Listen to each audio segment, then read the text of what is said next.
going on record that at 9:06 I'm taking roll, and I've got 11 participants, excluding Monica and me. I've got 9 students out of 16. So we got 7 people here that need to show up to fulfill their contract.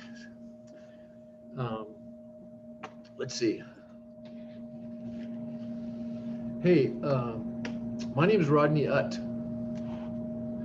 I don't know if any of you have read my little intro bio in Canvas, but we'll go there together and we'll read it together, and we'll talk a little bit about Canvas. But my name's Rodney Utt. I am an adjunct instructor here at Santa Barbara City College. I have been doing this for 12 years in this position. I am a general contractor, retired, and a cabinet and millworker, retired. I hold 2 contractor's licenses that are up to date right now, a B1 general contracting and a C6, which is cabinet making, millwork, and finish work. I kind of have to say retired as a little bit tongue in cheek because I'm not all that retired right now. I've been pulled back in. But I was a willing participant, I'll admit, totally willing. I guess I can dispense with the gloves. So how are we doing here? We're getting no more people. All right, well, we'll start out. I don't know how Pat's, Monica, did you have all 16 people yesterday? We had, I think we actually had more. We had a few show up that weren't on the roster. So I think we had 18 actually. We had 2 extra. So we've given them 15 minutes of grace, if I remember correctly. Yeah, they should have 10 or 15 minutes. Try not to be more than 10 or 15 minutes late. Yeah, so just, where did it unless you've like emailed or contacted the teacher. It's try to be, it's just like a job. So try to be here on time. You guys have all signed this contract, right? Everybody I'm looking at on my screen has signed this contract to be not more than 15 minutes late for class. So looks like we still just have us 11. So I'll go ahead and start out with my first roll taking. I'll take it again at 15 after, or just check on the people that didn't show up. But is Brianna, are you here? When I call your name, unmute yourself and say here or present, or let me know you're here. I'm here. Yeah. Here. Brianna's here on Tuesday. How about Luis? Present. Luis? Present. Yeah, I'm here. Right. Carla Coronado. Not here yet. Anthony Davila. Present. There you are. Hey, Anthony. Francisco Garcia. Sam. Francisco's the one who came in and he said he had to leave for an appointment. So he said he might be back after at 10:30. Okay, Francisco was here. He might come back after. He gets back. Okay, thank you, Monica. And Monica, can I task you, because you're going to be here the whole time, right? Until we're in breakout rooms. Can I task you then to help keep me on track? Because sometimes my mind wanders and I might have to say, sure. Monica, what was I talking about? Sure. So Sam Greenberg? No, and Garcia Francisco is the one that had to leave back at 10:30. Esperanza? Esperanza, unmute yourself and say you're here, please.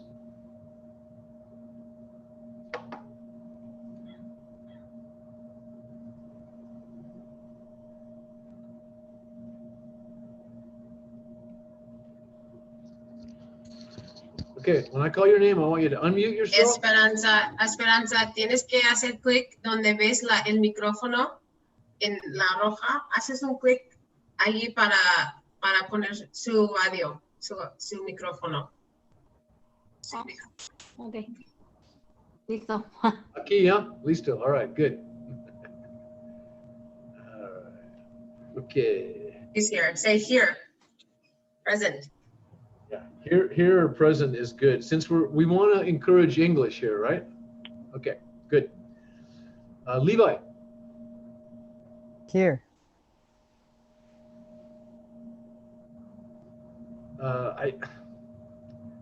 Givens KC. It's an odd name. Does that ring a bell to you? Givens, KC, capital K, We small didn't- letter C? We didn't have that student yesterday, no. He didn't show up yesterday either? Mm-mm. Ah, okay. How about Brian Maya Vallejo? No? I'm going to back up because I think I see Carla here. Carla Coronado? Unmute yourself and tell me you're here or present, please. Present. Thank you. I'm going to try to turn up my volume here because I'm having a little bit of trouble hearing everybody. There's my volume. Givens, no. Sam Greenberg, did you show up? Yeah, I'm here, present. Hello, good morning. Where are you, Sam? Over here in the There you Zoom are. computer. Greenberg. Yep. Hello, good morning. Glad you're here, Sam. Good morning. Casey Givens, no. Givens, KC. How about Brian Maya? Brian? Brian Maya? Fernando Mendoza. Fernando. I'm not sure I'm pronouncing this right, but Yakub? Yakub? Or Yakub?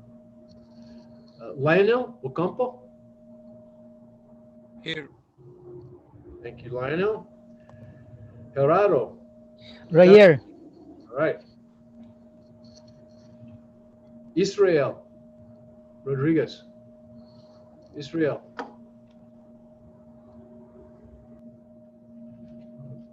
And Jasmine? Jasmine? Here. All right. Who's Jose's phone? Who is that? So Anthony Davila has someone helping him in the class, and his name's Jose. So he will be joining him every morning Okay. on his iPhone. He's like his assistant or his helper, right? Is that correct, Anthony? Jose? So Jose's phone is Anthony. Yeah. And may I see a picture of you, please? And Hector. Hector. Do I even have a Hector? I think I have a Hector that dropped. No? Okay, thank you. Thank you, Anthony. Thanks, And then Jose. how about Hector? Who's Hector? I have a Hector in the bottom corner of my screen here. Yeah, we didn't have Hector yesterday. So if you're a new student, can you introduce yourself and tell us your full name? I was here yesterday though. Oh, okay, you were. Hector, what's your last name? Hector, what's your last name? Zaragoza. Saragoza. Now S. All right. Please spell your last name for me. Zaragoza. And Hector, are you adding the class? Is that what you're doing? Huh? Have you already added the class? What do you mean? Did you sign up for this class and get added? Because I don't have you on my roster. Is the reason why I'm asking. So I'm going to add you to my roster, and maybe I didn't pull it up this morning, so maybe you added the class between the day before yesterday and today, right? No. All right, Hector. I don't have you on my roster here. So you're not Israel. You're not Yakub. You're not Fernando, right? No. And you're not Brian, and you're not Givens, KC. So I don't have you on my roster, but I'll get it figured out, Hector. I'll find out where you are. And so I know that. And excuse me, Brian Maya Vallejo, he came in also when you were taking a roll. Brian came in. Brian. Maya Vallejo. Okay, good. Thank you very much. Did Givens come in? Givens, KC. How about Fernando? Yakub? Israel? No? And then Hector. Yeah, I got to find out about Hector. Hector, I'll at some point on a break, maybe I'll go and pull up a brand new roster and see where you're at. But anyway, you're here. You're here, Hector. So where are we? So you guys all met with Patrick yesterday, right? Everybody met with Patrick? Yeah. Got familiar with Patrick, and you guys did all kinds of stuff, didn't you? I'll bet. So you're going to do different stuff with me. You've met Monica, and as I said, my name's Rodney Utt. If you need to be late more than 15 minutes, or you can't be here,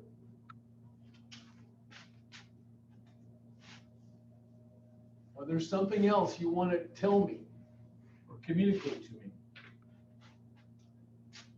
it's your responsibility to communicate with me. It's not my responsibility to communicate with you. You need to tell me what you need to tell me. That is, you're going to be late, you're sick, you have some problem, you can't make it to class, so we can work out how you can make up, okay? And you can communicate with me a variety of ways.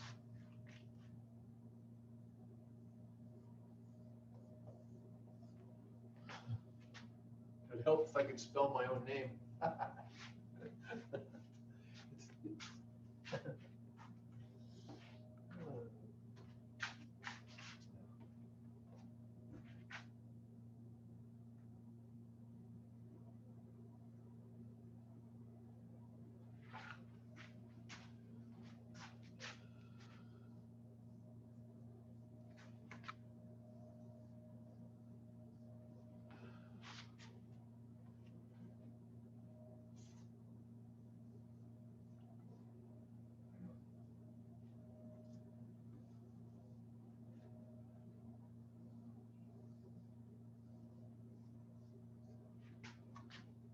Hey, Monica?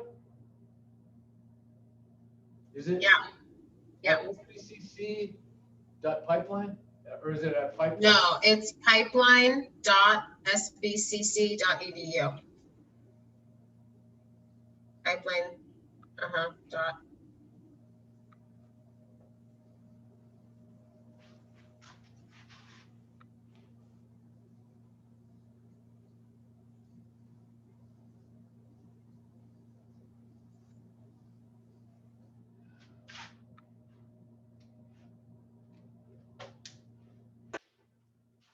Okay. This is being recorded, so you'll be able to access this screen from the recording if you like, if you didn't write it down. But that's how you get in touch with me, and as we go along, I'll probably give you my personal email because it's the one I check more. But I'm doing more with CCNet right now, so I'll be checking Pipeline daily because I have to. Okay, let's go back to this gallery view. All right, so let me see if, all right, so now we're past your check-in time. You're late if you checked in past this time. Mr. Givens KC, did you check in? No? Fernando? Jacob? I think it's Jacob, I bet, yeah. And Israel? No? All right. So Monica, if you wouldn't mind letting me know if you see somebody that appears. And okay, so I know you did this yesterday for Patrick. I happen to know you did this because I talked to Patrick at length about it, and I kind of took his lesson plan. I actually should have brought that and showed it to you. It was insane. I tried to take his Word doc and just modify it, and it whacked my computer out. I swear, it may never recover. But so I had to redo this myself. But I know that you did introductions yesterday, and I know you were introduced to Monica yesterday. So, but I'd like you to do introductions again today, and this is for me, so I can get a sense of you and start to get to know who you are and put names with faces. So I'm going to call on you as you appear on my screen. I'd like you to unmute yourself and then tell me a couple of things. Tell me what your name is. Tell me if you have any construction experience at all, and don't be shy, tell us about any construction experience, any do-it-yourself stuff you've helped your mom or pops or brothers or sisters or aunts or uncles, stuff you've done for money, stuff you've done for fun, okay?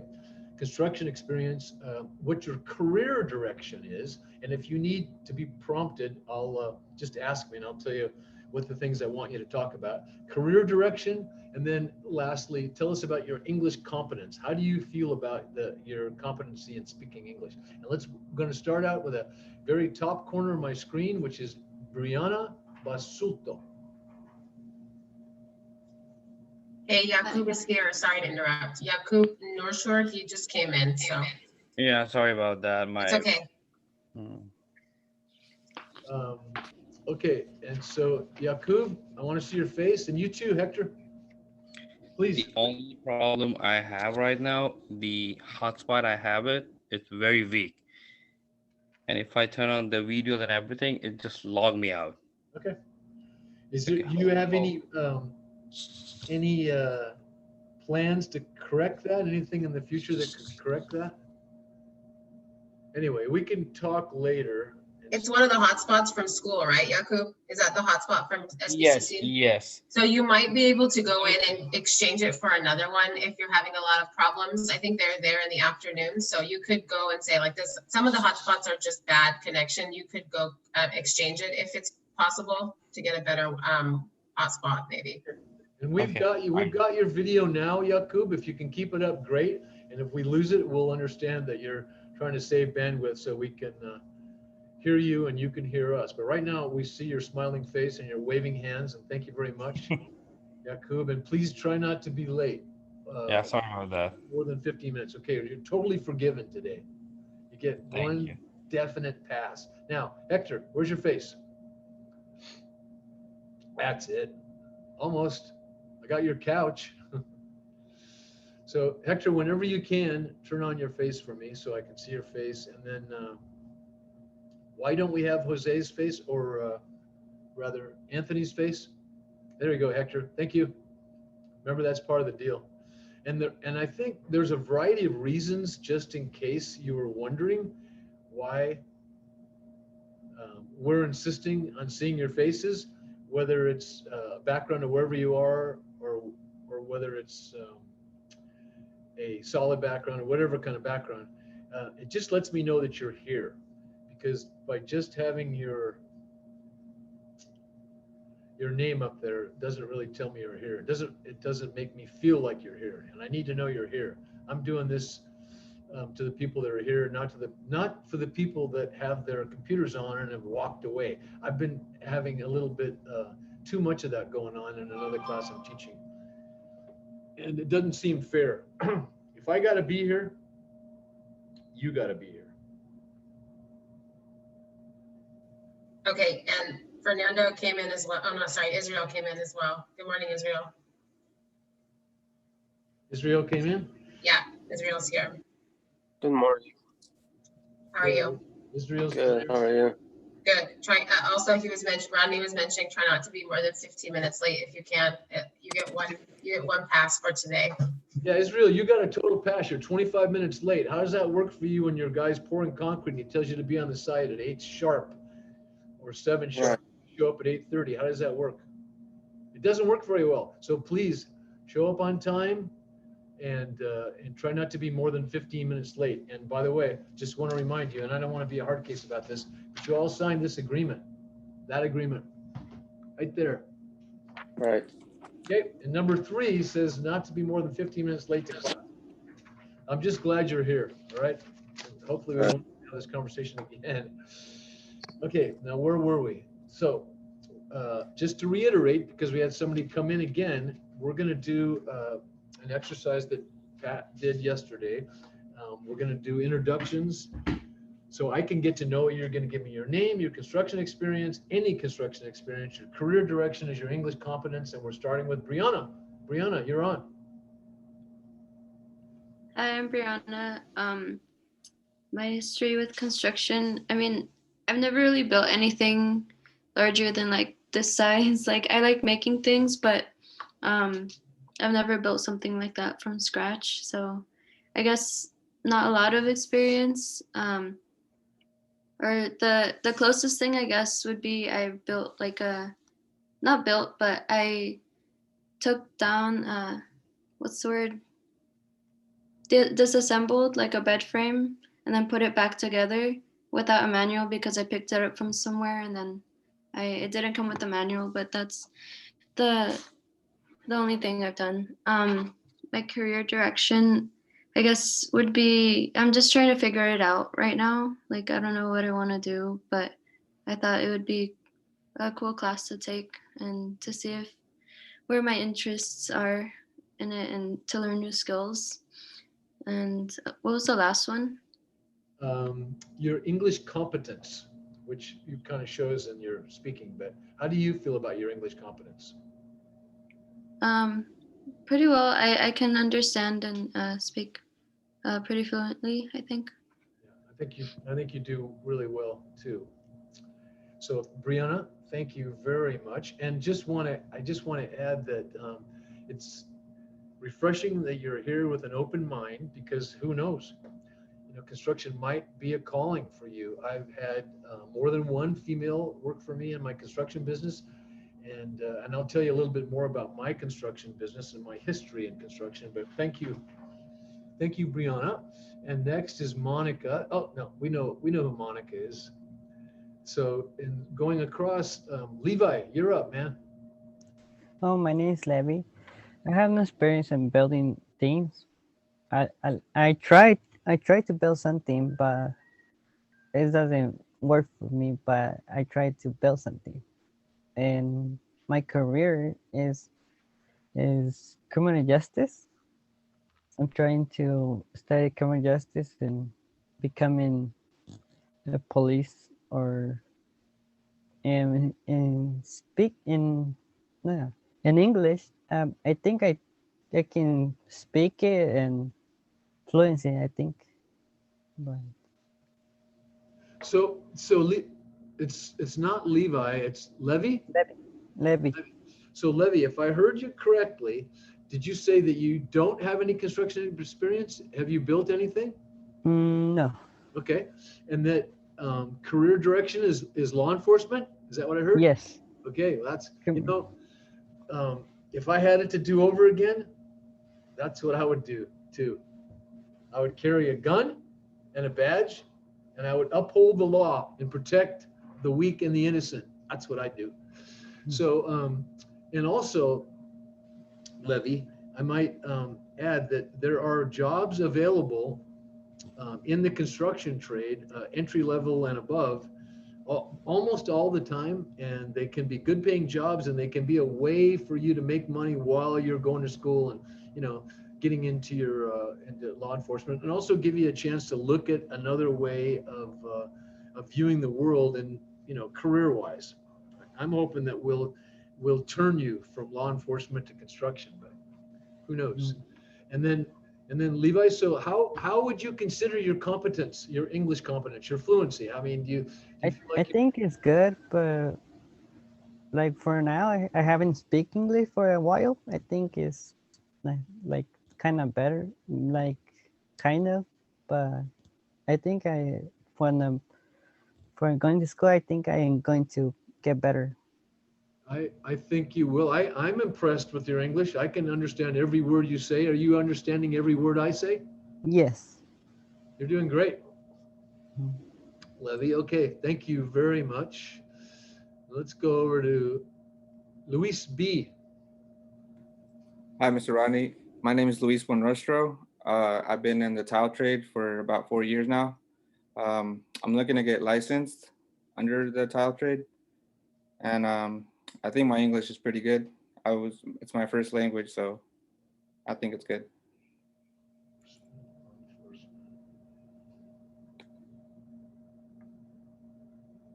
I'm sorry, I'm making notes that I meant to make.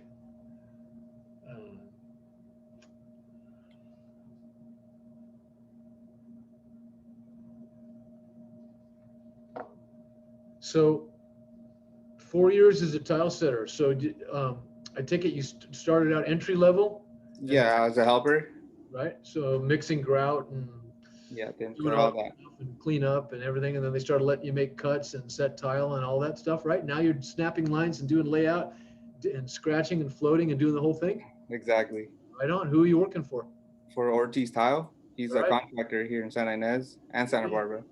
So did you know, Luis, that our program, now you're in a non-credit part of the program, but our credit part of the program, this CT Construction Tech division of City College, we offer an AA degree, Associate of Arts degree, and that with this degree, it's worth 1.5 years of your certs towards your 4 and 10.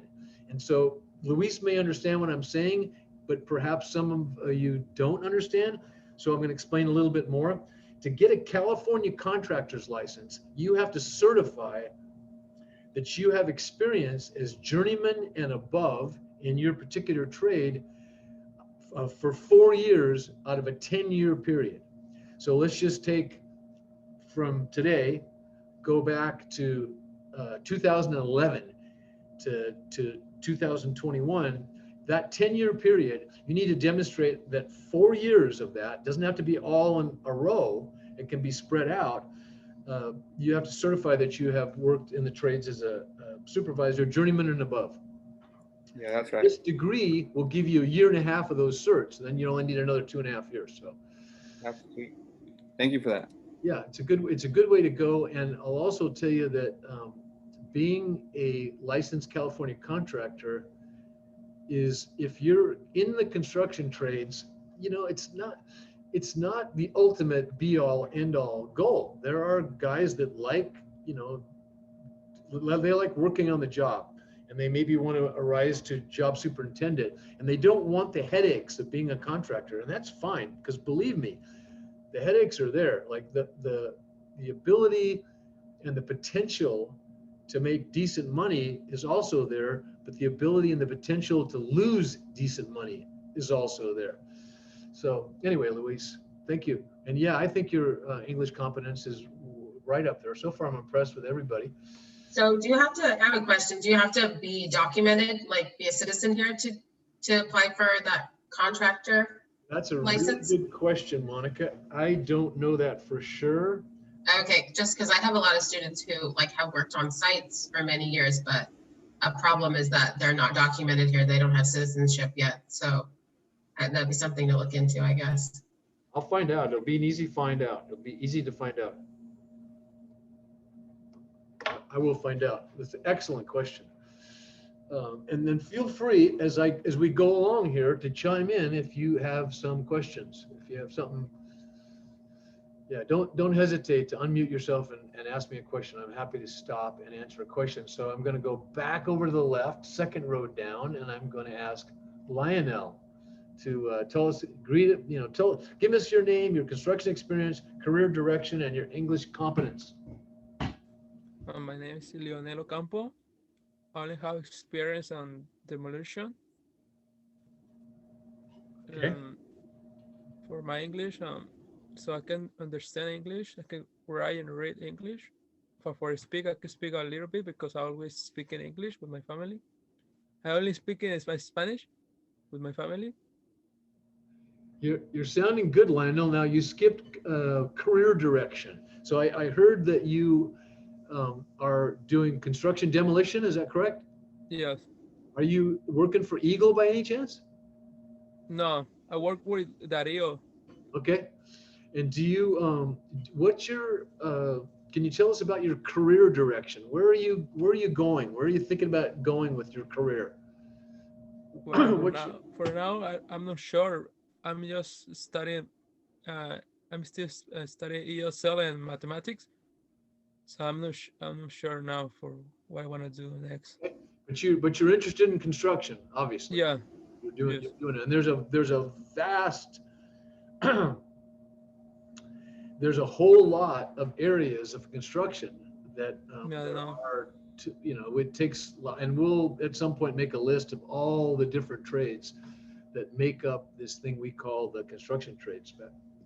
And yeah, your English sounds good to me, Lionel. Of course, everybody's jumping around at me. How about you, Yeah, so I can't really go that way, but I'm going to go that way anyway. Gerardo, Gerardo, and am I saying your name right? Pronounce your name for me. Yeah, good morning, everyone. Yeah, my name is Gerardo Perez, and I have some knowledge in construction as a laborer in the four fields that we've been studying. And my main objective is to learn more about electricity, and I'll be doing my best to enjoy the class. Okay, Thank you. so it sounds like that you're, in terms of career direction, you'd like to be an electrician. Is that right? That's right. And tell me again, what are you doing now, Gerardo? Um, I work as a landscaper. Yeah, Okay, so you're working for a landscape contractor, doing landscape labor, et cetera, yeah, plant. yeah, labor and planting and doing doing everything that is about Yeah, landscaping. which really has a lot to do with plumbing, landscape watering systems. Yeah, it's a sprinkler system. Yeah, sprinklers, Uh, drainage, big time. uh, Not to mention plants, hardscape, landscape, but electrical is also a pretty integral part of landscaping. People don't yeah, it think is. about that, right? Because things are on timers and your sprinklers come out at certain times and drip sprinklers come on at certain times, right? And it's And all that's the reason I want to learn more about electricity. good. Well, good. You're in the right place. Although we're talking about finished carpentry, this thing, but Uh, how do you consider your English competence? well, I understand very well English, Ben, but I need to improve my pronunciation, and I think that, Yeah, I and think I like to read a lot and doing whatever like it takes to, I'm gonna do whatever it takes to improve my English skills. that's great. That's great. And you hit the nail on the head because it sounds to me like you have a pretty good understanding of English and you could work a little bit on your pronunciation. But I Yeah. understand perfectly. So good work, Gerardo. Thank you Okay. very much. How about you, Carla?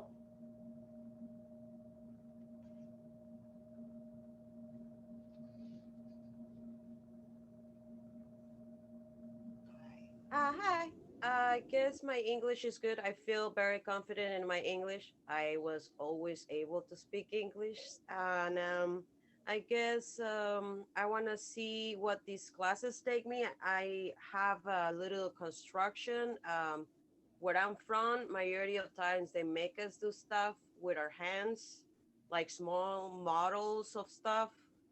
And here, like I said before, I've been thrown to work with my hands, but not proper training. So I might as well, like I said before. So you like working with your hands. Yeah, I do. Have you built anything or been involved in any construction projects with your No, family? No? myself, just my own project myself. I built little houses for myself, for my kids. I did stuff in my school that we built, but nothing, everything it was like small. I don't know, like, small models. Like if they Right. tell us to do a model of a specific thing, just small, like for a house. We did Yes. that a lot because before I wanted to be engineer. So I was always building stuff. That's great. I love that. I love that because building in scale or building in model size is, it's, there are so many avenues to making money in construction, and a lot of them are very well known. Like carpenters are well known, electricians, plumbers, right? Drywall hangers, insulators, all those people. But model makers, that's still it's an esoteric, and that means kind of esoteric means secret, but not a trade that you hear about a lot, but there are model makers and they're older guys. There's not a whole lot of training and young people involved in model making, but they're pattern makers and model makers. I was going to talk about this as a Here. possible job opportunity for people. I don't know where you'd go looking for it, but it's a kind of a lost art, model making. And Like, then like I told my mom before, I'm dipping my toe in this huge sea of college. I wanted to drown in it. that's good. That's good. Yeah, model making and pattern making. That's great because we're going to learn about scale in here. I suspect that some of you, probably not many of you, know much about drawing to scale, but we're going to learn about drawing to scale in here. And if you don't know about it, I promise you it'll serve you, whether you're going to construction or not. But thank you, Carla. And Carla, your English sounds good to me. I totally understand you, and it sounds like you understand me. So let's go to Sam. Hey, Sam Greenberg. Tell us, Sam, about introduce yourself, please. Construction experience, career direction, English competence. Okay, yeah, how's it going? I'm Sam. I have some similar, I guess, construction experience. It's not exactly construction, but I've worked on multiple TV sets as a stagehand. I've also worked on multiple concerts for a couple of years, just building stages, taking down lights, putting stuff together. A lot of the people I worked with were construction guys and girls, and they all had a ton of experience in that. So when they weren't working on movie sets or concerts, they were working on construction projects. I'm taking a break from work right now because I want to further my education and hopefully return to the film and TV and music world with a degree. English is my first language, but I'm fluent in Spanish and Portuguese, and I speak a little Hebrew as well. And yeah, that's me. Yeah, that's impressive. And another really great niche for people that want to be in the building trades is set decoration. You know, and set building, being a grip, there's a lot of work for that. There's a lot of demand for that kind of work around here, especially LA. My daughter's in the business, and she's been pretty dang busy.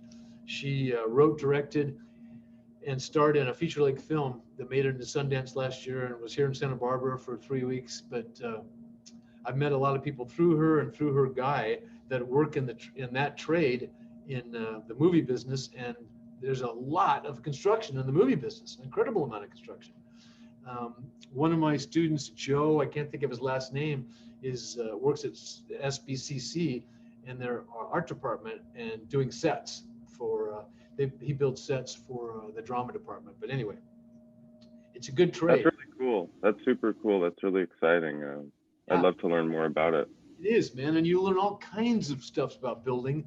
And it's a field where you're not building so much for permanence as you're building for what it looks like, right? And being able to break it down. It's pretty interesting, but thank you. And next, let's hear from Jasmine.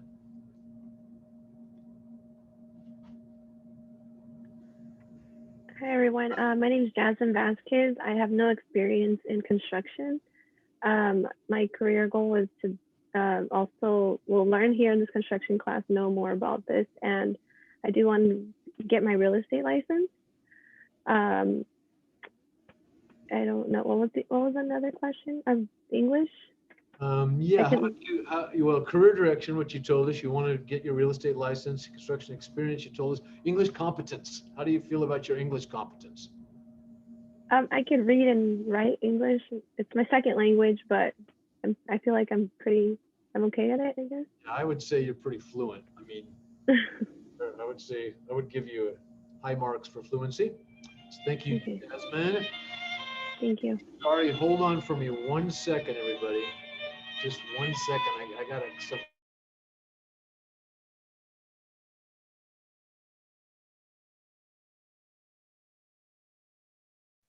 How did the afternoon classes go yesterday? Did anybody make it to the afternoon class? Yeah. How was it? What did you guys learn about? Was it interesting? Yeah. I did the GED class instead of that because they gave me the schedule, like you have to go there and do your 4 hours. I did that one instead of that. So you did GED is like English and math and yeah. Only English. I passed the rest of it. Just I always suck in the English thing. Okay. Writing, especially the writing part. Writing, yeah, that's good. Anybody else? How was your afternoon class yesterday? What is exactly for afternoon classes? Like what they do? Like is it class, something about the construction or something else? Some people are doing professional development classes. Some people are doing ESL classes. Everyone has a different schedule, I think. Okay. Okay, I'm going to cut back in. We're going to keep going with this intro so I can learn a little bit more about you. We left off with Jasmine, and now we're going to Esperanza. Hi, my name is Esperanza. No hablo inglés, entiendo poco. And, Did you just say you have a little English? yeah, little. Okay, so what? So are you? Can you understand me right now? Yeah, little. So, but Monica, should I not be speaking Espanol? Habla Espanol? Just speak solamente English? Yeah. Esperanza understands, but she's having trouble producing it. So speak to her in English, and then if she can respond in Spanish if she needs to, or if you can respond in English if you can. A little is good. Okay, Esperanza, have you built anything? Have you been involved in anything in construction? Built anything with your friends? Yeah, in my house is, yo he construido algo como cimientos, conozco el martillo, clavo. He agarrado herramienta para construcción. Me interesa aprender. Quiero aprender. So I heard you say something about hammers and nails. What else? What else did she say, Monica? She knows about tools around her house, how to fix things around her home, and she's very interested in learning about construction. And Esperanza told us yesterday, what jobs have you done? Housekeeping, cook. She's done many jobs, many different jobs, she said, right? And so that's career direction, still unknown, kind of trying to figure it out. Yeah, she said everything. She's interested in all jobs.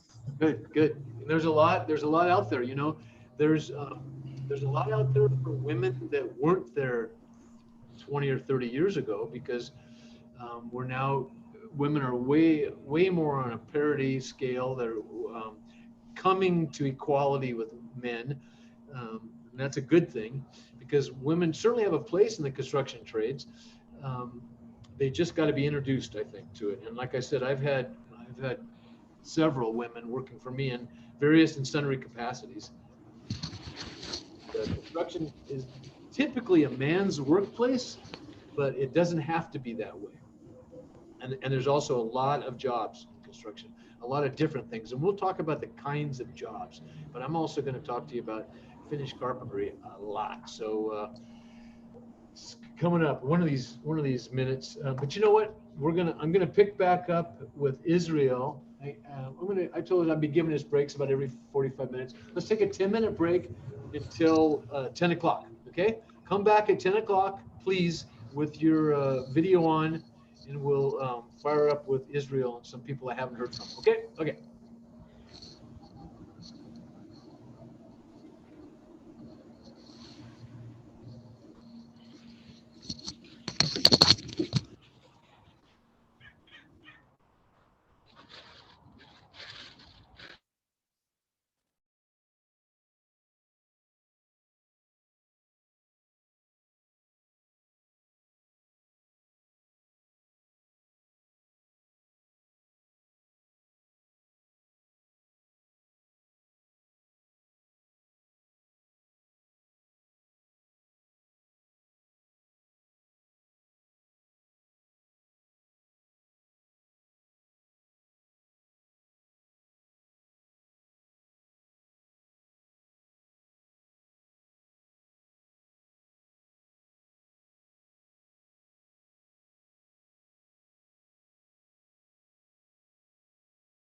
we're back, everyone. Fernando, light me up. Fernando, you know what? When did Fernando get here? Barely got here.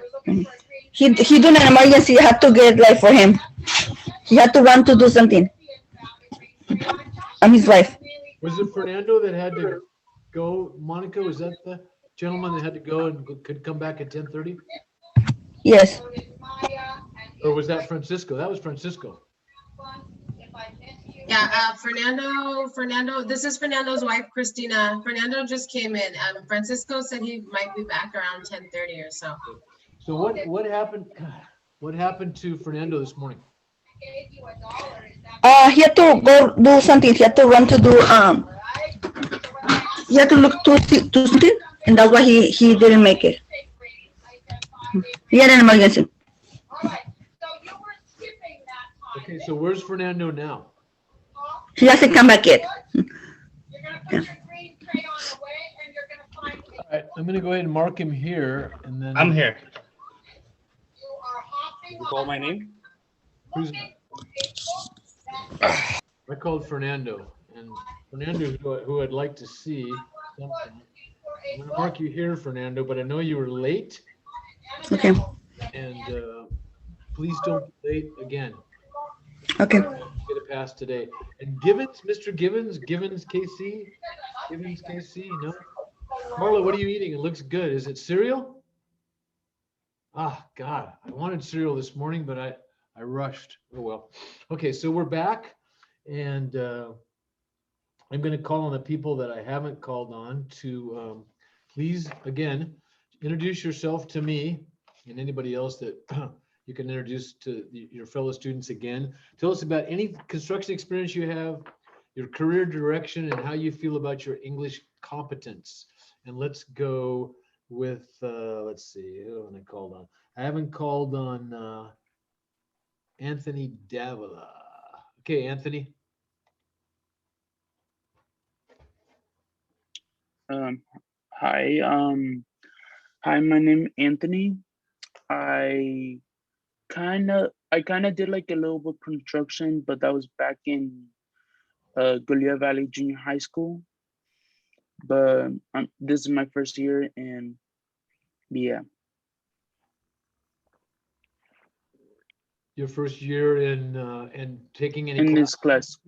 Okay, so this is my first year of being this class. I left from SPTT the first year just to take a break. I had to run some emergency thing with family, but then I came back I came back like almost a year now.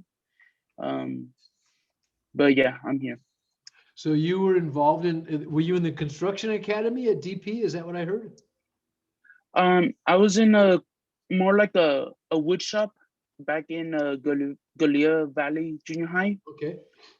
I only took it for like I believe 1 year. Okay, but you had wood shop experience. That's your construction experience, correct? Yes. And how about Anthony? How about a career direction? Where are you thinking about going in a career? Have you got any ideas? I haven't decided yet.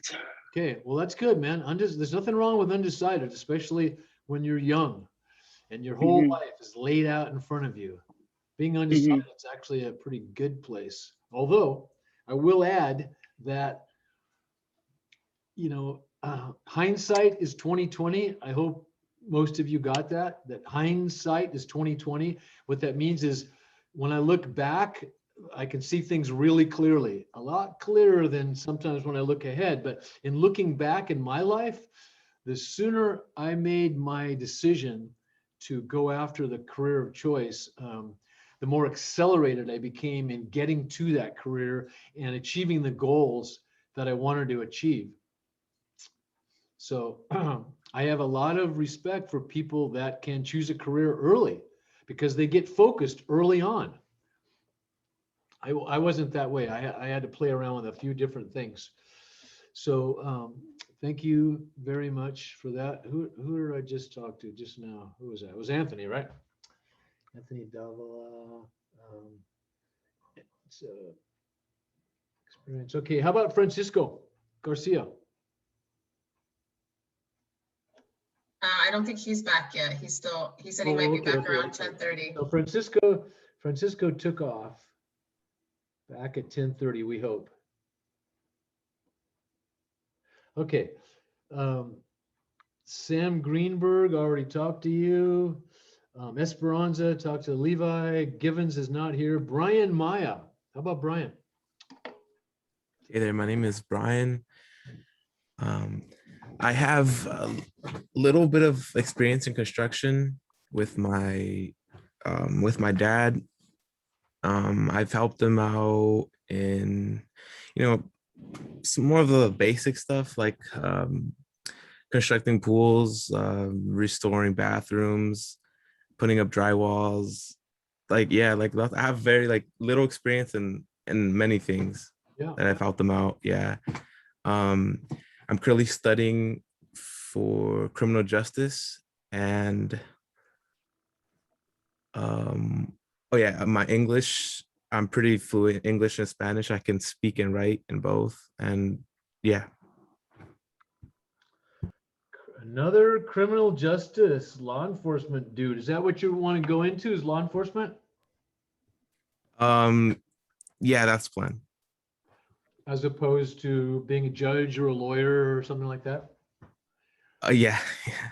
So, which is all good stuff. And really, like I said before, I tell my wife this a lot because I read a lot. I probably read 1 to 2 books a week. Yeah, I know you're probably going, what? But yeah, look at my Kindle sometime. 1 to 2 books a week. And I like crime stuff a lot, but I would have been a homicide detective. That's what I would have been. It just seems so interesting figuring stuff like that out. But really, the idea of protecting and serving people and being what a police officer really should be, which is a shining, outstanding example of humanity, helping people. That's what a police officer should be. And I hope you guys embrace that too. Those of you that want to get into the criminal justice system and not get into it for the wrong reasons, which I won't go into. But let's see, Brian, we heard from Levy, Fernando Mendoza. Yeah, he has experience on construction. He does like tire. Yeah. Sorry, Fernando's wife. Is Fernando there? No. Okay, so you're taking the class for Fernando? Is that what's happening? And Yeah. Will we see Fernando? Is he coming back? Yeah, he's coming back around 12 or around there. Okay, so go ahead, Mrs. Mendoza. Yeah, he has construction and doing floor, look, he has pictures that he does tile. He does bathroom, demolition, everything about construction. He knows everything, That's why he's taking the class to become his own boss. Okay, so he wants to be his own boss. Sounds like he's got a whole lot of background in construction, different things, right? He's done different things. But yeah. And then for a career direction, he wants to be a contractor. Is that right? Yeah. Yeah, construction. And how is his English? How's his English competency? So a little bit Spanish and a little bit English. I try to help, Okay. Yeah, he's taking the class with Mr. James Canahan. Yeah. He's taking a class with him last month, and they start a new class today, last Tuesday about electricity. He's taking a class with him. Yeah, I think that I might have him too. I can't remember though, but anyway, thank you, Mrs. Mendoza. What's your first name? Christina. Christina? Yeah. Muchas gracias, Christina. So we'll see Fernando. I'll see Fernando Thursday morning, right? Yeah. Okay, good. Bueno. And Jakob. Am I saying that right, Jakob? Yes, but it's Jakob in Christian we say Jacob, and it's Yaqub in Islamic, so it's Yaqub Nurshir. What do you like? What do I like? I like construction. I love No, construction. no. What do you like to be called? Do you like to be called Jacob or Yaqub? Yaqub would be better. Yeah. Okay, Yaqub. So you're on, buddy. So I do not have any experience on construction, but I built by myself a little rectangle thing for my rug for the washing, and that was good. I did it very well on that one. So I want. Jakob, I'm going to stop you for a second. How did you, we lost your dang voice. We lost your voice, Jakob, so maybe it'll come back, but I'm wondering, how did you learn how to build this thing that you built? Did you just like dream it up? Did it just come to you? Did you look in a book? Did you Google it? Hello, can you hear me? Yes, I can hear you now. Yeah. Okay. Yes. So I want to be a construction person, like contractor. So I can, my plan is to buy a old house and fix it and resell it for good money. You don't want to do it for free? Yes. Absolutely free. Yeah. Community service. Yeah, right. So, Jakob, yes. Tell me, when this thing that you built, how did you learn to build it? Did you just just figure it out? Did you Google it? And we are very creative person, so I figured out by myself. I need I measured my backyard, and I figured out that I need a 9x12. So I went to the Home Depot. I bought those wood sticks and flat ones, and combined it together, put a plastic bag and put a hot water and wash it, take it out, return to the Home Depot, get my money back and wash my rug. Yeah. All right then. Save money. Good anecdote. There you go. And saving money too. All right. Thank you, Jakob. How about Gerardo? Did I ask you, Gerardo, already?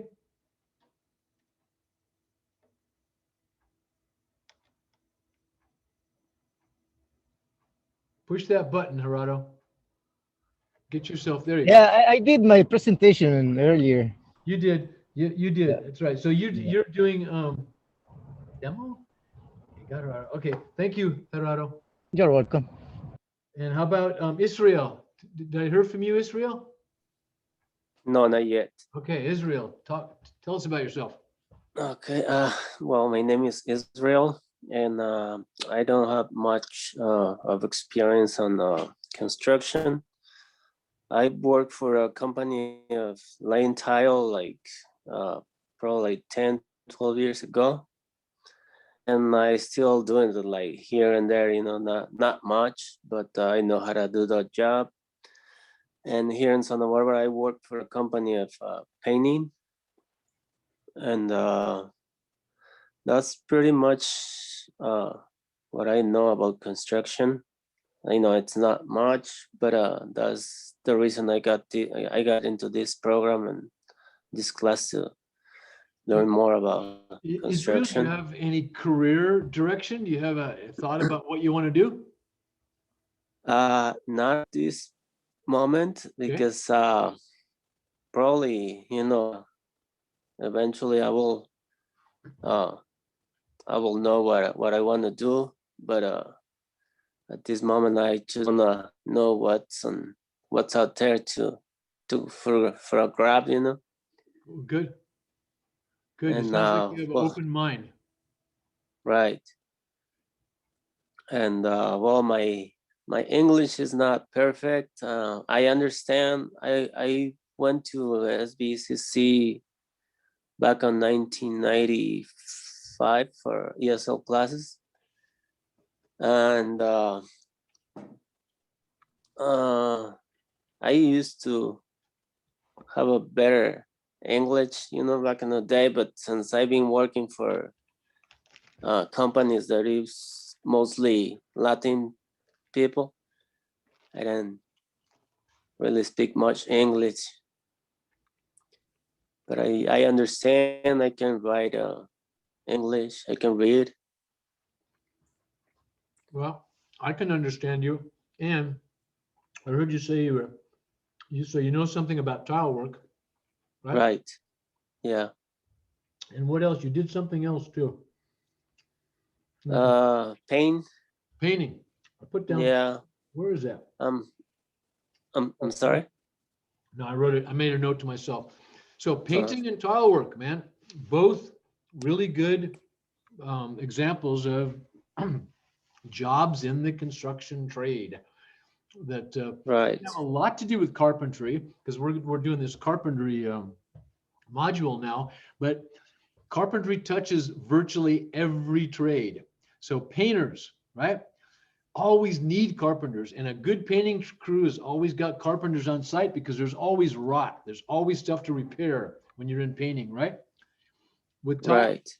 not so much repair, but you still have to put on screeds, and you have to know a little bit about carpentry. And you certainly, the more you know in any of the sub trades in building, the more you know about your other sub trades, the better tradesman you're going to be, because we all work together. It's this gigantic team of people that create houses and buildings, et cetera. But yeah, thank you. And I, Israel, I hear you.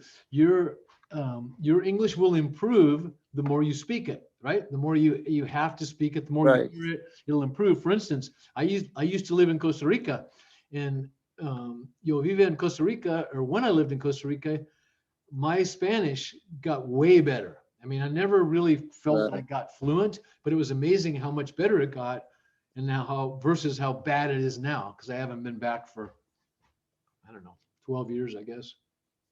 Oh, wow. So keep up the good work, Israel. Thank you very much. And we got Israel, Jasmine talked to us. Hey, Hector, what about you, man? Where are you? Uh-oh. Did I lose Hector? Do you know anything about Hector, Monica? I can see his shadow moving around. He's there. Oh, there he is. There he is. Hector, Can you you're unmute here. and tell us about yourself? You're here. Hector, would you please unmute yourself and tell us, introduce yourself, please? Hector, you there? Hector. There you go. There you go. My bad.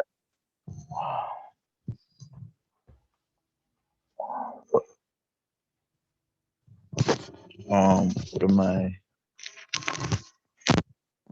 Construction. Yeah, you got any experience in construction? Have you built anything or helped build anything? I mean, like, I helped build a couple of stuff for like school, like a bunch of benches and stuff, and like, I don't know. No, tell me about it. Hector, I want to hear about it.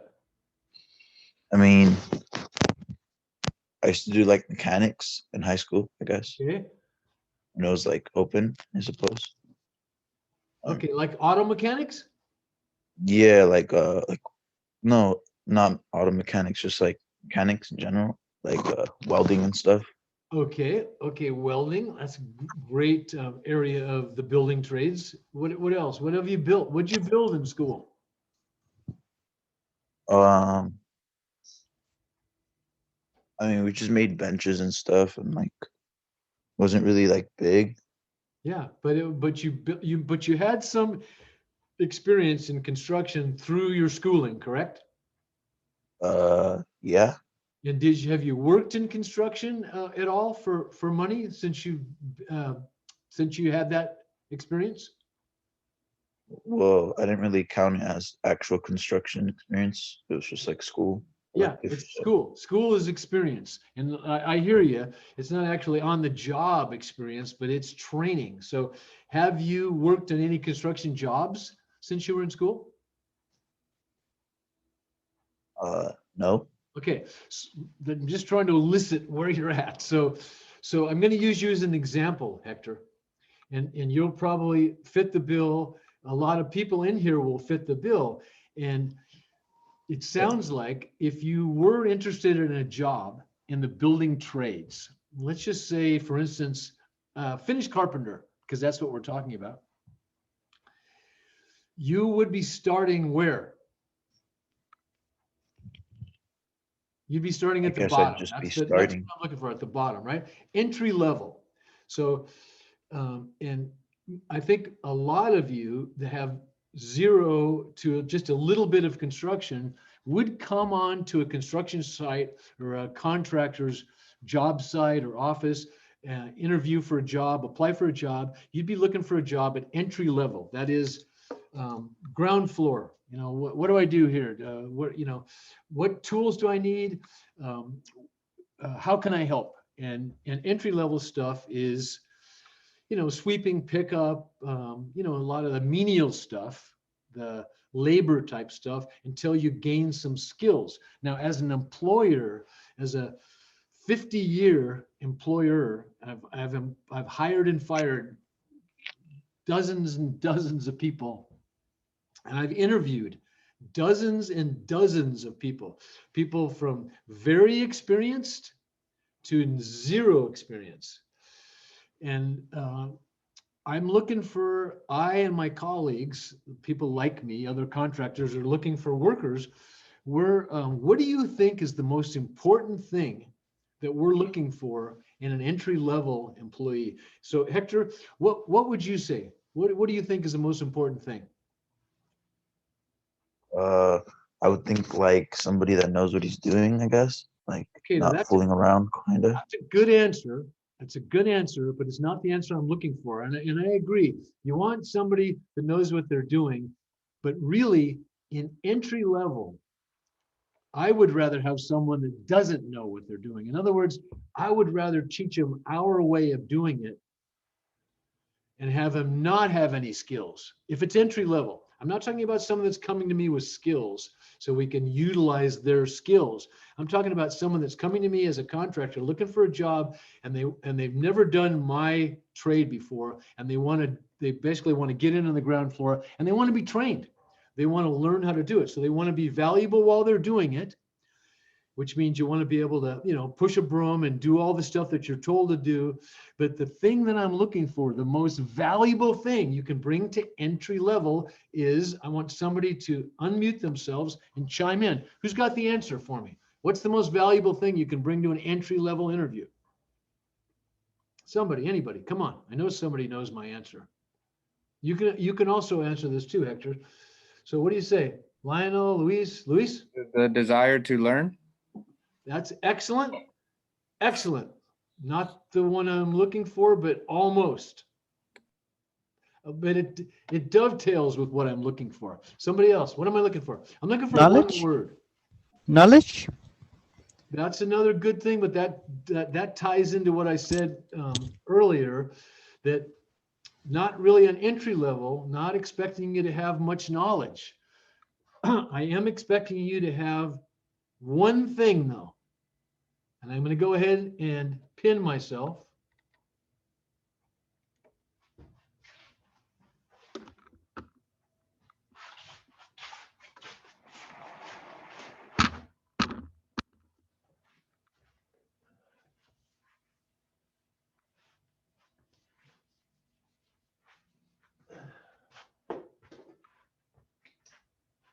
It's actually 2 words.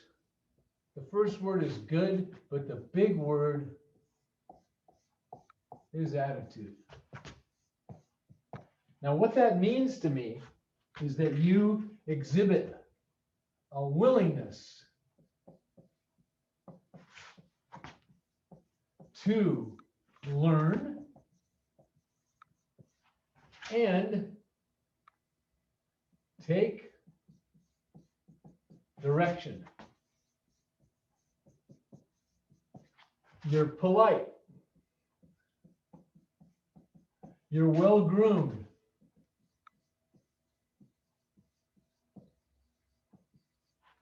You are timely. You're timely, man. People really, really, really put a lot of stock in people being timely. A whole lot of stock.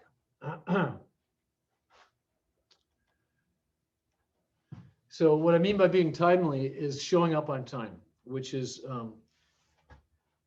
with the last thing I'm going to say about this, and we're kind of in the soft skills department, which is not a bad place to be at all, because soft skills are very important when it comes to working for people.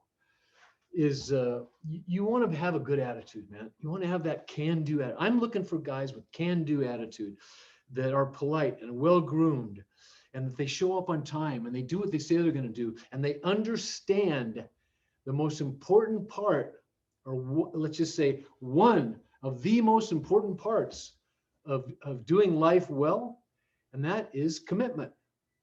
Commitment. It's a huge word.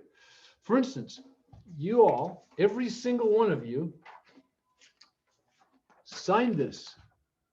It's a back to work contract. And what it says to me is, by signing this and by showing up here today, that you're committed. You've demonstrated the willingness to be committed and to make a commitment. And so I'm going to make it really simple for you. When you make a commitment to me, you promise me that you'll do what you say you're going to do, no matter what. So do you understand that, no matter what part? Because that's probably the most important part of commitment, is that when you make a commitment, you do what you say you're going to do, even if you don't want to. You still do it because it's a commitment. And that's what commitments are about. They hold you to a higher standard. And it's a standard that you can inculcate, that is, bring into your life and improve your life and your relationships with others. Because ultimately, it's your relationships that are the most important part of life. And it's where all life gets worked out, is in your relationships. Your relationship with your family, with your spouse or significant other, your kids, in my case, my grandkids, with your employers, with your friends. But let's just go to employers for a second, because we're trying to get you people back to work. All of you, right? You're here because you're not working, and that you've demonstrated a willingness and the ability to get back to work.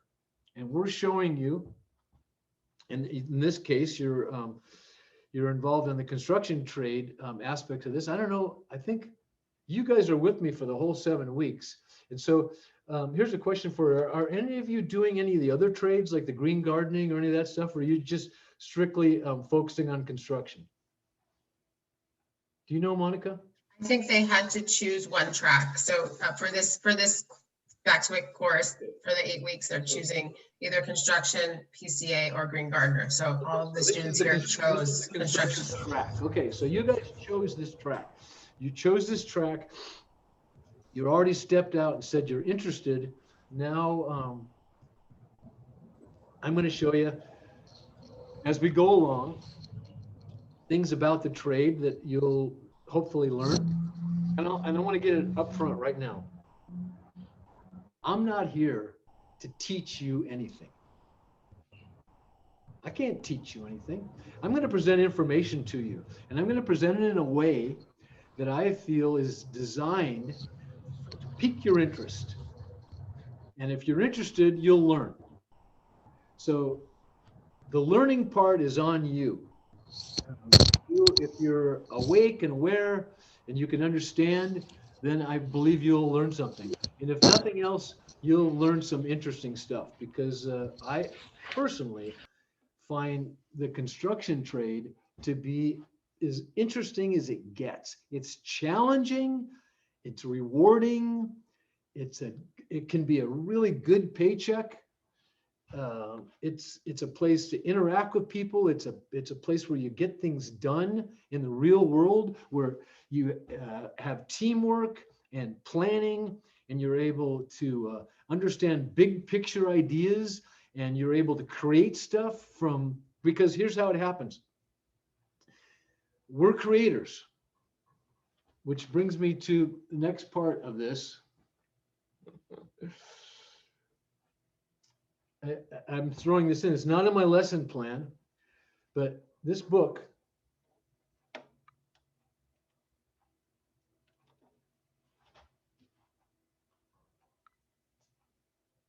is by Don Miguel Ruiz.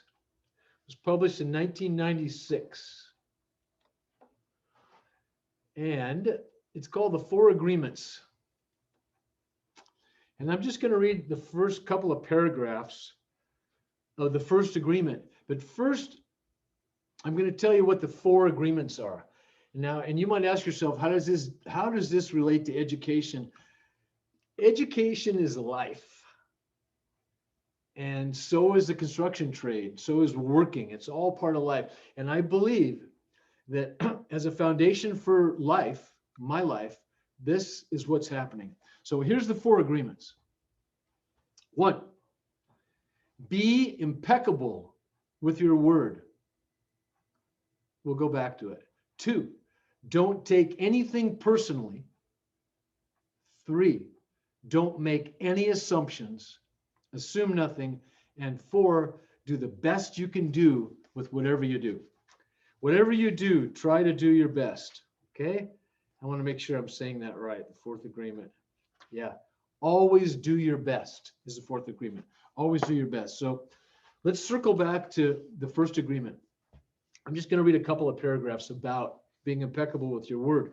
The 1st agreement is the most important one and also the most difficult one to honor. It is so important that with just this 1st agreement, you will be able to transcend the level of existence I call heaven on earth. The 1st agreement is to be impeccable with your word. It sounds very simple, but it is very, very powerful. Why your word? Your word is the power that you have to create. That's all I'm going to say for now.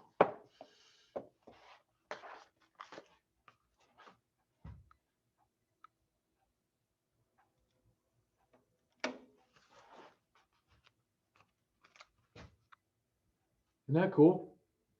Yeah, I just got these last night.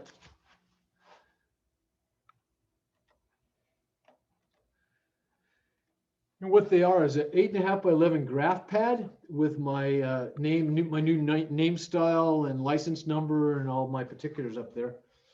I used to, when I had my company 6 years ago,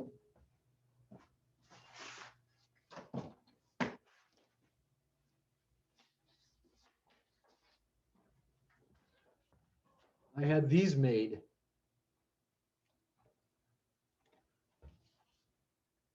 I actually like them better, but I got really disenfranchised with the printing company that was making them, and I'd never buy from them again. So I just bought some online, and I'm happy with them. It makes me feel like I'm professionalizing what I do. Because I want to appear a professional, and I think it's something that people are looking for, and they're looking for in the building trades a lot more because it's a notoriously unprofessional trade. So we're going to go to Canvas now. I'm going to start sharing screens with you. Please raise your hand. I can see everybody on here except Jakub and okay. Now I see Jakub and Jose's phone. Who's got Jose's phone again, Monica? That's Anthony's friend that's helping him with the class. So he's not on the roster. Okay, Jose's not, but Anthony is. Yeah, Anthony is. That's Jose's phone. Okay, I got it. Okay, where was I? What was I saying? Oh yeah. Canvas. Canvas. So raise your hand if you're familiar with Canvas. All right, Brianna, Luis, Jakob, Lionel, Jasmine. Okay, so that's only about 5 of you are familiar with Canvas. So let's see if we can't get you more familiar. I'm going to go ahead and share screen. Oh, shoot. You know what? I didn't put anything up. Hopefully I can get into my Canvas. I think I can. We'll see. I hope so. Oh, yeah, I'll be able to. I'll be able to. Oh, yeah, it's already up. Of course it is. Of course it is. So here we go. This is Canvas. So let's go to my login. This is the screen that pops up for me. And as you see up here is a Canvas tab. So there's my email tab, there's a Canvas tab. That's the tab you click on. I've already clicked on it. So let's go ahead and go to the Zoom link, and we'll go to home, which takes us, if you clicked on it, what you'd get is you'd get, I'll take you to my dashboard. Here's my dashboard. I think you guys have a dashboard. I don't think I looked at this in student view, but here's my dashboard, and here's our course. And by the way, that's my living room. Can you guys see my dashboard? Is that what you're seeing? Somebody tell me yes or no. Yeah, we can see yours. Okay, thank you. So that's my living room, by the way. On a personal note, that granite hearth and surround I just did a couple of Decembers ago. It's like I finally finished my living room, and I did that giganto coved mantle. Maybe I'll tell you more about that later. I put in a stained glass about 30 years ago. Anyway, let's go in. Let's go into CTV NCO 67414 modules. Look, here we are. There's your Zoom link. So that's a way to get in. Just click on that baby and then click on the link and you're in. And then let's go to week 1, which we are right now. And we're in Canvas. So one of the things I like to do with every single class is I like to have a safety meeting. And the reason why I like to have a safety meeting is because on any job site, any construction job you're working on, excuse me, for a reputable contractor, you should be having tailgate safety meetings at least every 10 working days. You should have a topic. Everybody should check the attendance roster, everybody that works there, and you should discuss a safety topic. So we're going to have a safety meeting virtually every day. There may be some days I skip, but maybe not. I may have a safety meeting for you every day. So I'll read the first part of first aid basics. And by the way, I'm going to give you my definition of safety, and I'm going to talk about it a lot. So I have a definition of safety. And my definition of safety is my awareness, my safety is my awareness of my physical body and its relation to everything else in the universe. So my physical body being my extremities, my hands, my feet, my elbows, my head, all that, and how it relates to everything else. So I don't want to get too close to something or close enough where I'm going to bang it or get cut by it or get punctured by it. So I'm going to be safe because I know where everything is in relation to me, so I can operate safely and not come in contact with things that will injure me. Okay, introduction. First aid basics. At work, injuries and illnesses kill more than 2 million people in the world each year. That is one death every 15 seconds.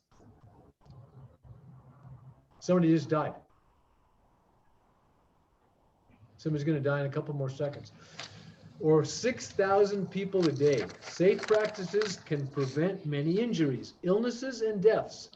However, once injury or sudden illness has occurred, providing effective first aid can make the difference between life and death, rapid versus prolonged recovery, and temporary versus permanent disability. So, Brianna, could you please unmute yourself and read us definition? Definition: first aid is emergency aid or treatment given to someone injured, suddenly ill, etc., before regular medical services arrive or can be reached. So keep going, please. Procedures: never attempt first aid skills that exceed your training. Assess the scene. If it is not safe or at any time becomes unsafe, get out. Observe universal precautions by using personal protective equipment. Universal precautions means to wear goggles, gloves, or face mask to protect from a patient's body fluids. If victim is awake and talking, identify yourself and ask if it is okay to help. If victim appears weak, seriously ill or injured, or is unresponsive, call 911. Thank you. Sam, would you read cardiopulmonary, please? Yeah, I can read that. If I like just in the beginning there, if you come across an unconscious person, that whole part. Yes. Okay, if you come across an unconscious person, the proper steps for CPR are look, listen, and feel for breathing and pulse for at least 5 seconds. If unresponsive and not breathing, perform CPR after calling 911. If victim is breathing normally, continue assessment as described below.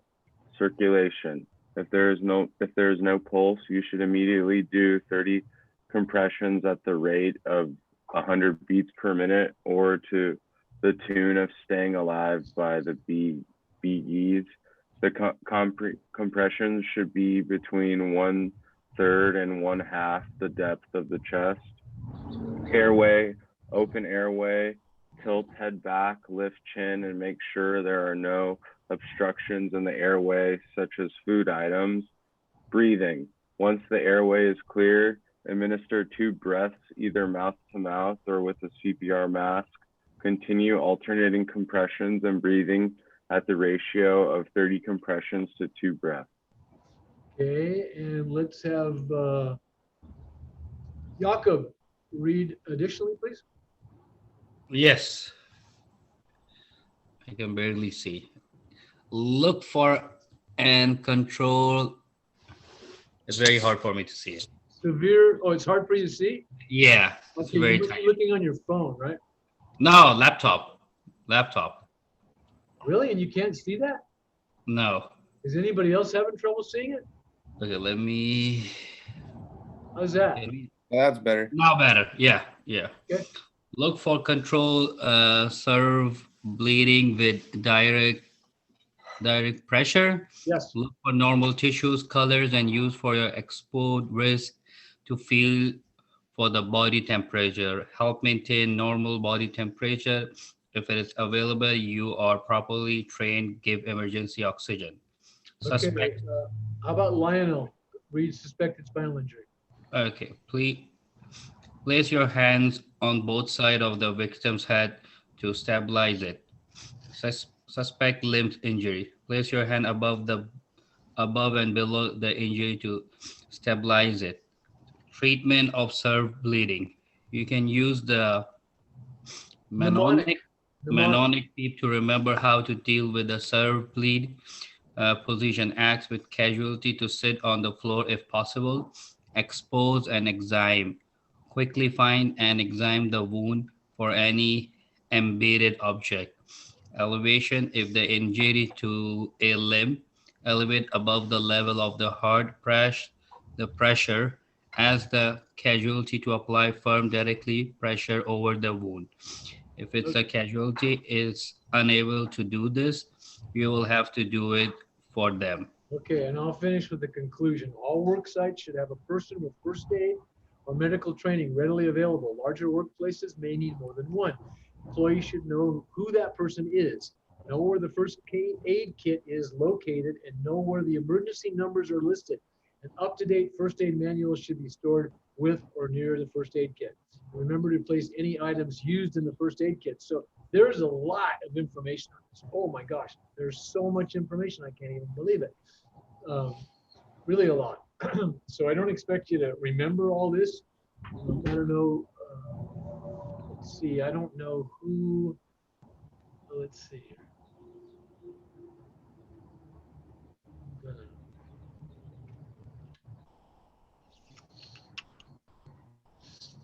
Raise your hand if you've had CPR. Monica's had CPR training. Oh, I've had CPR training. Nobody else? Okay, so Luis has had CPR training. All good stuff. So if you have an opportunity, get the training. First aid basics and CPR. It may save someone's life. And it would be a good thing for you to know. Ask your boss about it, and ask your boss about safety meetings if you're not having safety meetings. But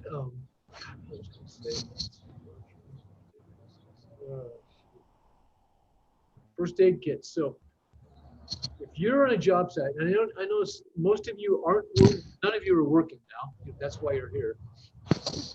But when you are on a job, if you're on a construction job, please do yourself a favor and find out from the job supervisor or your boss or whoever's above you where the first aid kit is. So that when you're doing something like using a saw and you cut your finger off, or using a shovel and you slam it into your foot and cut your foot, or you drop something and crush something, or you get some dust in your eyes, or you fall down and shatter your elbow, or if you have a heart attack, or if any one of 50, 100 million things happen, you'll at least know where the first aid kit is. It's pretty important, first aid. Stop the bleeding right away. Get somebody stable. And listen, please, make no mistakes. We live in a very dangerous world. There are all kinds of things out there that will cause you grave bodily harm. And I'm not talking about people, I'm talking about just accidents and stuff that can happen. And when you're working in the construction trade around edged tools, things that spin really fast, heights, super heavy things, things that sway and swing on cranes, and there's just so many ways to get hurt. It's virtually innumerable, the ways to get hurt. So we're going to take a break. We're going to go ahead and come back. Let's take this break till 11. No, let's break this. We're going to make this a short break. Come back at 5 till. I'll explain some things to you. Then we're going to go into breakout rooms. So come back at 5 to 11. Okay, it's about 8 minutes. Okay, see you then.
We're back. We're back. We're back.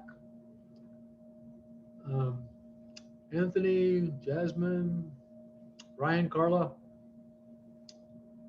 Jakub, Fernando, Anthony Davila. Oh, wait. Anthony Davila. Well, wait a second. Who's on Jose's phone? Another Anthony?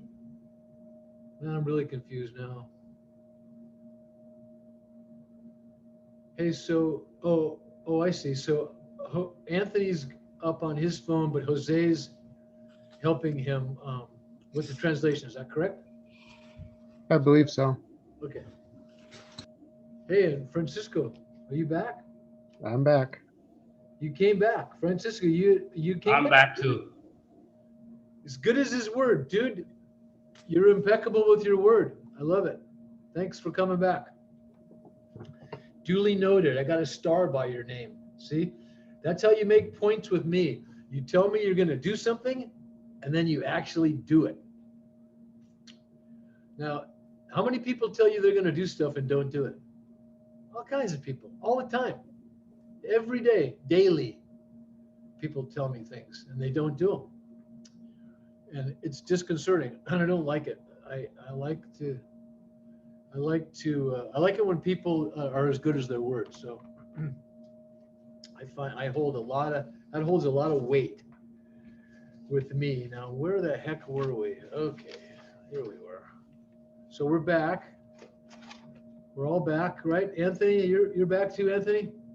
Anthony Davila? Look, I see everybody else. Yes. Shining a face. Hector, come on back into the screen. Let's go. Yeah, that safety meeting was heavy duty. I thought that first aid. Wow. I mean, first aid. So I was alone when this happened. And I can't really see it, but that middle finger right there, I ran that through the table saw. I was looking at the end of the bone at the end of my finger. I was looking through my finger. I ran through the table saw. I was by myself. I knew a little bit about first aid. I knew about compression. Anyway, I got okay. I mean, I got, I didn't die. I got fixed up. But I have seen some pretty gnarly things on job sites. People get really hurt. And so first aid, arterial, that was broken glass, 4 arteries in the hand right there. Oh, man. Yeah. Yeah, I could have very easily bled to death on that one and didn't. So first aid has saved my life. And I've been available to save some other people's lives when an employee of mine whacked off these 3 fingers on the table saw. I found 2 of the fingers. They got sewn back on and one stayed on, one went off again. Oh, I guess I'm recording again, right? I forgot to. So if one of you, maybe Monica, I know I don't want to put too much on you, Monica, but maybe you can, if you think about it, just remind me to stop recording on a break. No reason to record. And I'll get the hang of it. Okay, so before we move on real quickly, any questions about that? Questions about that, the safety meeting we had? Anybody want to share any anecdotes about any first aid stuff that happened to them, or they were able to administer first aid, or no? Anybody want to tell us about any gory accidents they were witnesses to, and all the bloody detail, hanging off limbs? No? Oh, come on. I have a question. When you use a circular saw, are there like safety gloves for your hands when you're using a circular saw, or is there a safety on the saw, like around the saw blade? Who said something about gloves? Mrs. Monica, I'm asking about when you're. No. Because you're giving all these stories about people cutting off their fingers on the circular saw. Did somebody tell you about wearing gloves using a circular saw? No, is there a safety over the blade, or are there gloves, or is there any sort of protocol about that, cutting off fingers? I'm going to show that to you. Since you brought it up, I'm going to show it to you right now. Give me 10 seconds. Makes sense, because there's always people cutting their fingers off. I was using a speed saw, which is a big saw that you end up pulling towards you to cut pieces of wood. And I was wearing gloves, and as the saw was going back, the blade caught onto my glove and pulled my thumb in and took out about a quarter of my nail, my left thumbnail. And it was just in the flash of a second of it catching onto the fibers of my glove and my hand touching it. So that's you wearing gloves using your saw, right? Yep.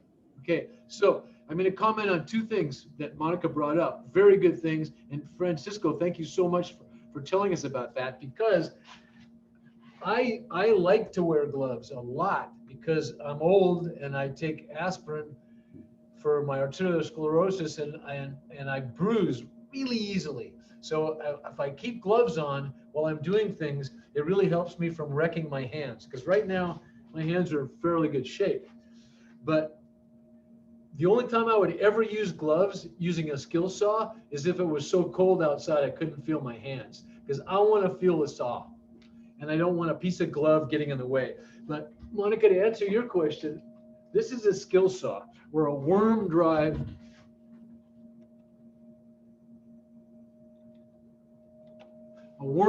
circular saw, right? That's the saw in all its glory. And actually, you know, skill saws are like Kleenex. A Kleenex is really a tissue. Kleenex is a brand name. Skill saw is a brand name. It's a 7 1/4 worm drive circular saw, and it has a guard. And here's the guard right there. That guard is spring loaded, and that guard retracts as you start cutting something. It contacts the bottom of it, and it contracts.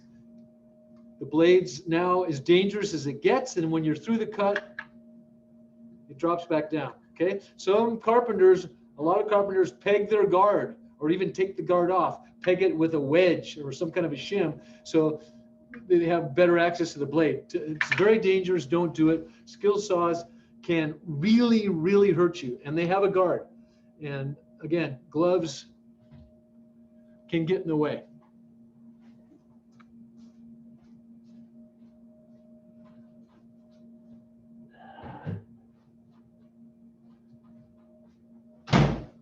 That's not to say that you can't or shouldn't wear gloves either while you're using a skill saw.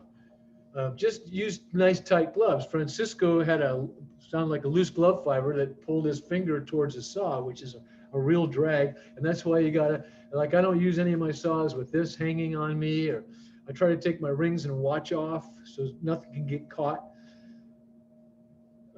I think wearing gloves is a good idea, but you have to be aware of yourself and by extension, what you're wearing, right? So I said that safety is a function of you or me or you being aware of my physical body and all my surroundings. Well, it's also anything that's attached to your physical body, like gloves. You got to be just as aware of where your gloves are. So let's go. I'm going to share a screen with you guys again, guys and gals. We're going to go back to Canvas. I'm going to get rid of these floating meeting controls, and we're going to go home. And we're going to go to, so by the way, all of you have access to Canvas. You're taking this class. You can go on Pipeline. You all have a Pipeline account. Please communicate to me via email, via Pipeline email. You have my address, my Pipeline address. You can also contact me via my phone number.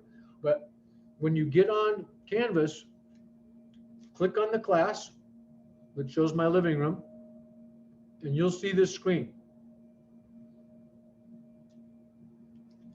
The things over here with the eyes on them, you won't see those. Those are for me only. But you'll see pretty much everything else. You see the Zoom link. You can just go home and click on the Zoom link to get in.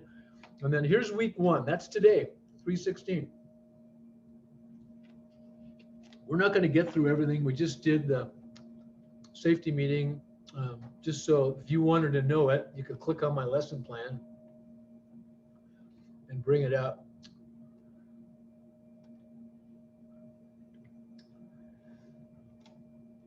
If you wanted to. Let's go back and let's go to a video I embedded for you, and we'll make it big. What's up, guys? Welcome back to the channel. So we're at a unique job today, and we're going to be the trim doctors today, because we'll just say this is why you don't let your framer do your trim. This is why you don't let your landscaper do your tile, and the list goes on and on. Usually people have a specialty, and it's probably better to just stay with that specialty. Jack of all trades is very rare. It's a rare animal. It is out there, but I'm not one of them, and most people aren't either. So with that said, I'm going to show you guys the baseboard fail in here, and it's not a big deal. It's a really bad job, but it's not a hard fix.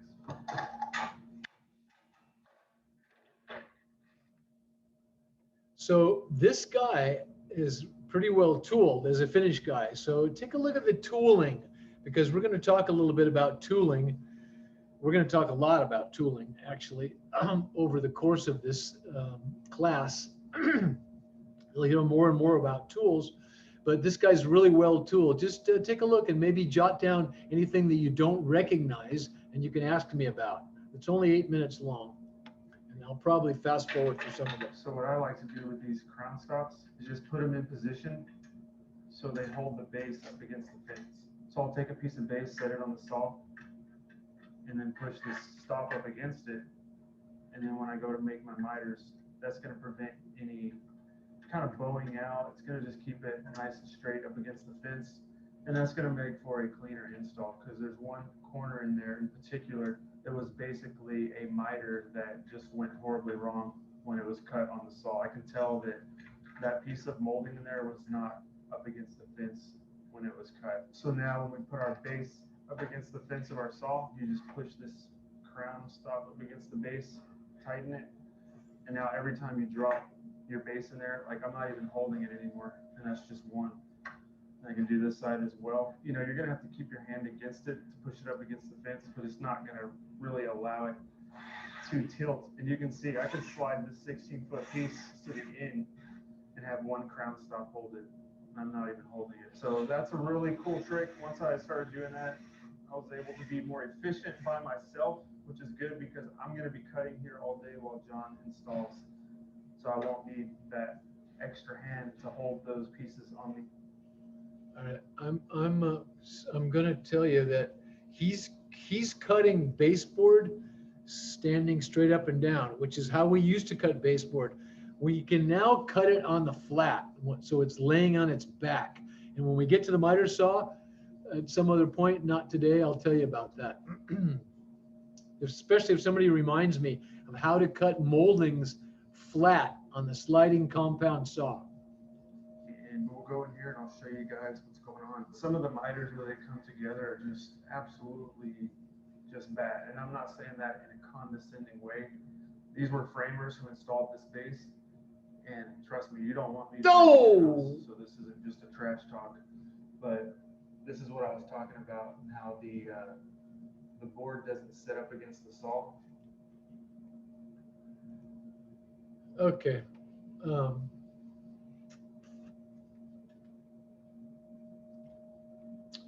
So that, you saw that. You all saw that, right?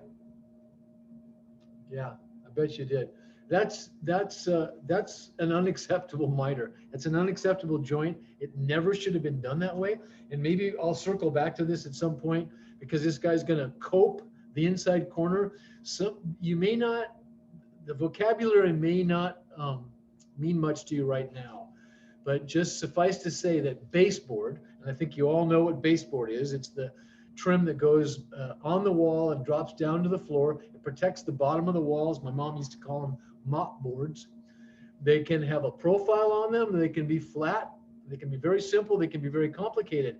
But outside corners, miter, and inside corners, butt and cope.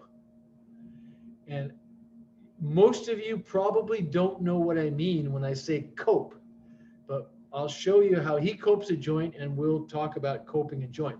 But in the meantime, what we're going to do is we're going to go into some breakout rooms right now. Monica is going to take a breakout room. So I'm going to go back to, get rid of this pin, go back to the gallery view. And Monica, please tell me, who do you want to have in your breakout room? I need Esperanza and Fernando in my breakout room. Okay, so assign, I'm going to assign Esperanza, and I'm sorry, who else? And Fernando Mendoza. Fernando, and where are you? Monica. Anybody else? That's it for now. If anybody else wants to voluntarily come with us, that's up to you. But yesterday I had a few people that came with me that didn't need to, but if you want to, you can come in my group. Remember, this is if you think you need help with English language support. So okay, let's do this now. Anybody else want to join Monica's group and ask her some questions about the language stuff? Anybody? This is the time to do it. No? Okay, so let's do another room then, add a room. All right, so we're gonna stay together for now. So the three of you will be in a room, and then in room 2, I'm just gonna go down and assign you in room 2.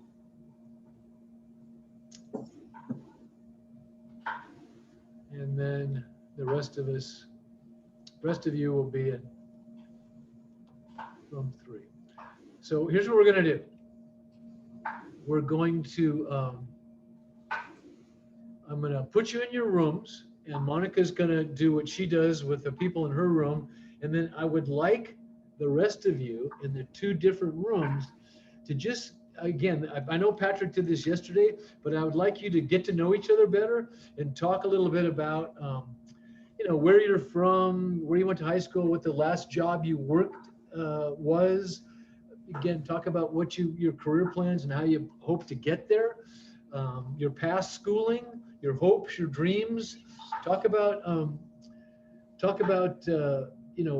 why you're here and what you hope to get out of it, all that stuff. And I'll drop in and just chime in a little bit, and then I'll bring us all back together in about a half of an hour, and we can have some little bit of time before we close. So we're going into our rooms right now. So when I come into your room, you better be talking.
So hi Rami, we need to get both of you guys CASAs tested before the first 2 weeks of this class. So let me show you the schedule. I'm gonna have you guys choose a time. Rodney, can you allow me to share screen? Can you click on share screen and then allow participants to share multiple screens or something? I heck to do that. Let me think. So I think if I go up, will multi-pan help you? No, it won't, will it? Are you on there as my co-host, Monica? I don't think so, because I think you and Patrick are co-hosts. I think you need to be on as co-host, so I don't think I'm going to be able to do it today. Okay, but if you click on share screen, you can't, there's a little green button next to it that says allow multiple participants to share at the bottom. Hang on, let me see. Okay, yes.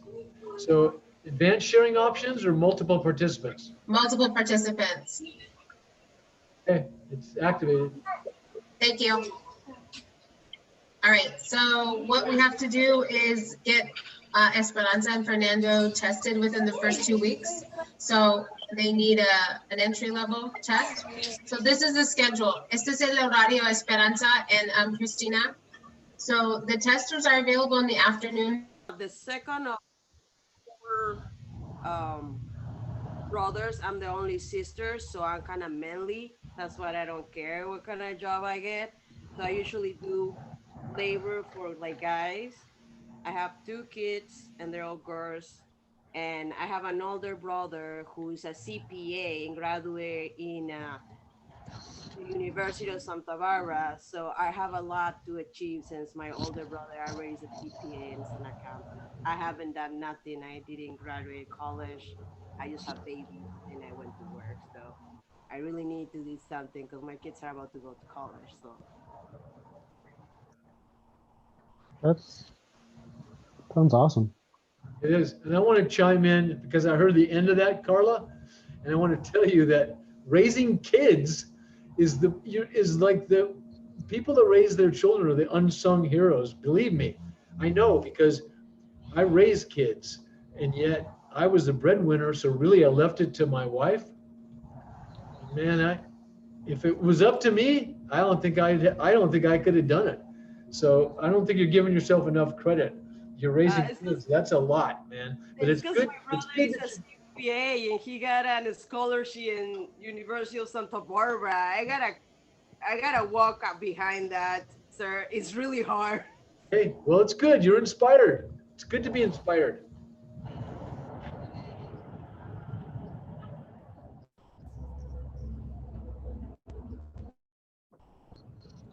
Well, I'm re-pursuing my education again.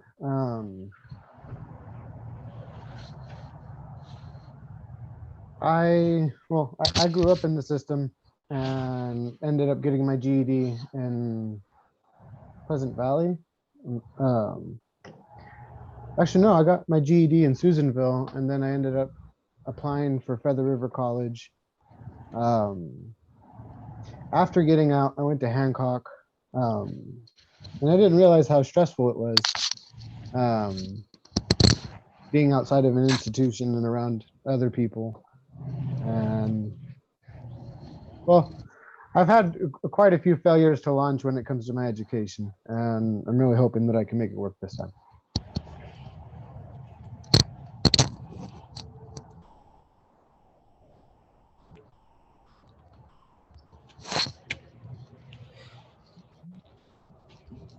Interact. I'm gauging you on your interactions. And I'll just say something because I'm going to go join another group and see what they're like. But hey, Francisco, I totally relate. Did you have a B number or an A number or a C number?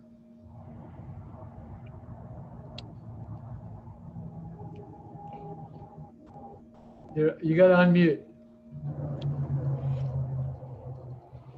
I had an F number, but I started in the juvenile hall because I was a Prop 21 kid, so I was charged as an adult a month after I turned 17 and got a MD number in YA. And then once I turned 18, they gave me an F number. Were you trained? Were you trained at all? Did you take any vocational stuff when you were in? No, when I got to a main line that had vocation in Pleasant Valley, I got there in September. We were on lockdown. My group didn't get out of lockdown until like February, and then my points got dropped, and I ended up going to a fire camp reception. So I didn't get any vocational training, but I've got like family experience with my uncle that's done carpet cleaning, grout and tile. My aunts had janitorial service, and my stepdad's got a background in construction. Well, with any luck at all, you'll never go back, ever. Well, I've managed to stay out for the last 10 years. So yeah, way to go, man. Good work.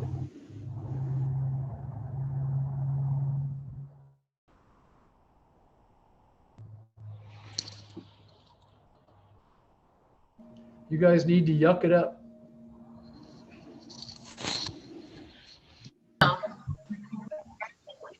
Mine or his? Whichever one you can access easier. Mariano.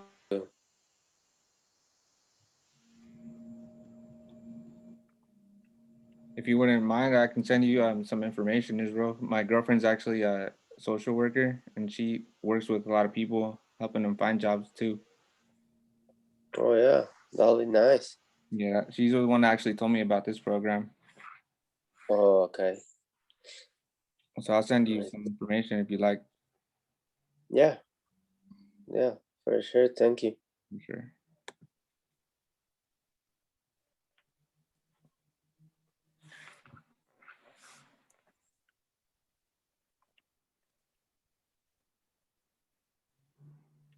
Come on, man. I know you're all dying to talk. I want to hear some interaction.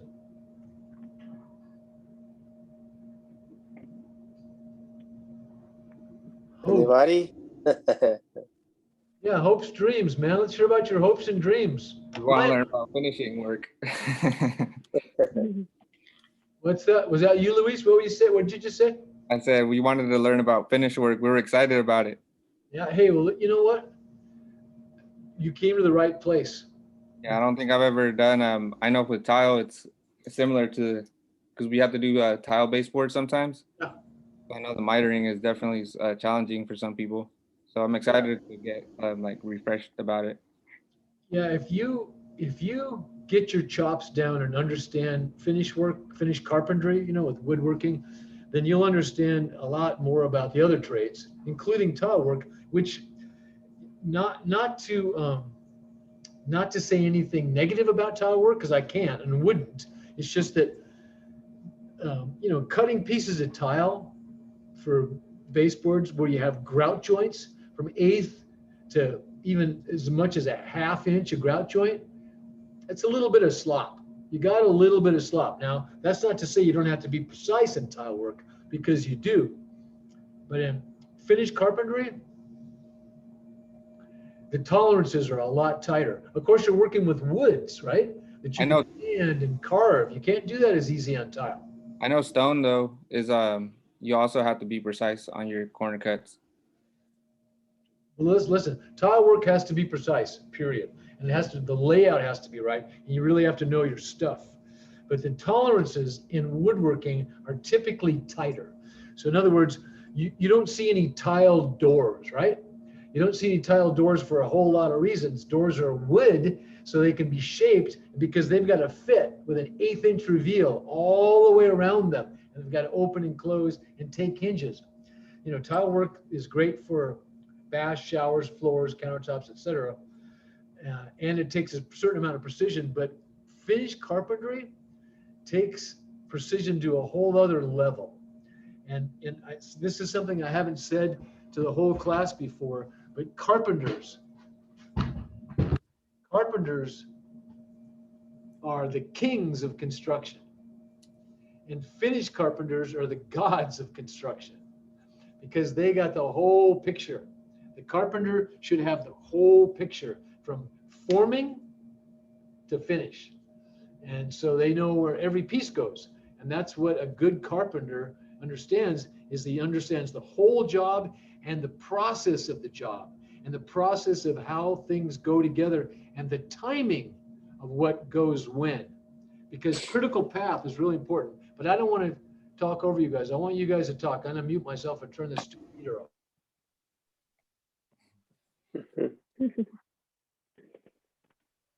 Levy, what got you interested in this course?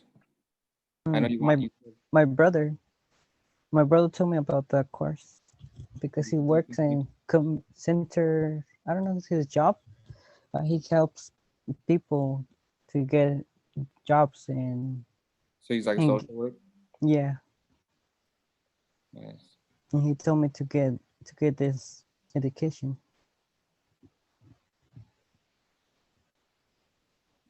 How did you guys hear about the program? Anyone else? My mother-in-law mentioned something about this program, and plus I listened to the radio. And also, the radio was promoting it? Yeah, Radio Bronco. Oh, wow. Yeah.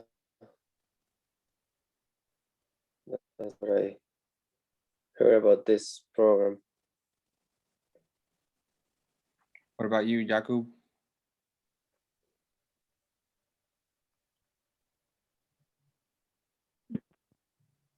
Jakob, you there? I don't think he is. Jakob, I think Jakob took an unauthorized break. Yeah, his internet might be down. It's, well, it might be true, but you I'm here. There he is. Well, it's I'll just just my stop net. When I turn on my camera, it just goes, it logged me out. So that's why I just turned it off. I'm listening all Louis story and Israeli. Yeah, we were just wondering how you found this program. Oh, by GED class by Vic Sider. There's a teacher who told us about the SBCC and back-to-back program. So I heard it and I said, I mean, I really want to get to the construction, and I just saw it says free classes.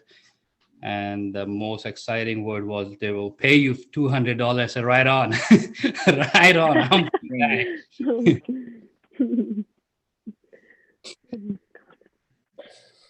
Can I chime in here? Think about it. You do all 7 weeks, you make $200 a week. That's $1,400. You get your stimulus payment of $1,400. You just made $2,800.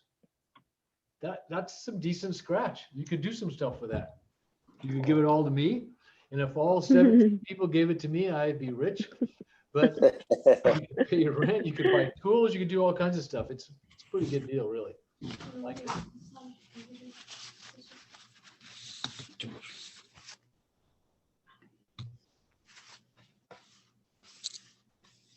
I'm gonna leave you guys talk among yourselves. We've got 15 more minutes to be in this breakout group. So, kick around some topics, get to know each other a little bit, and then you can fill me in on each other later. Okay.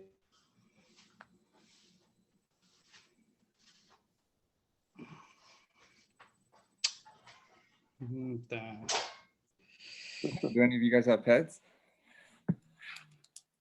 No.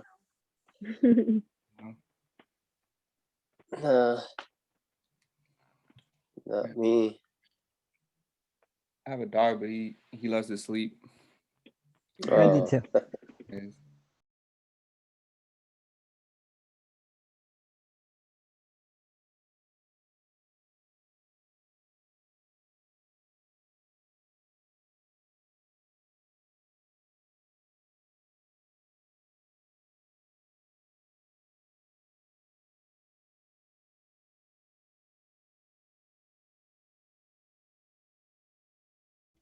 Hey, Hector, where'd you go, man?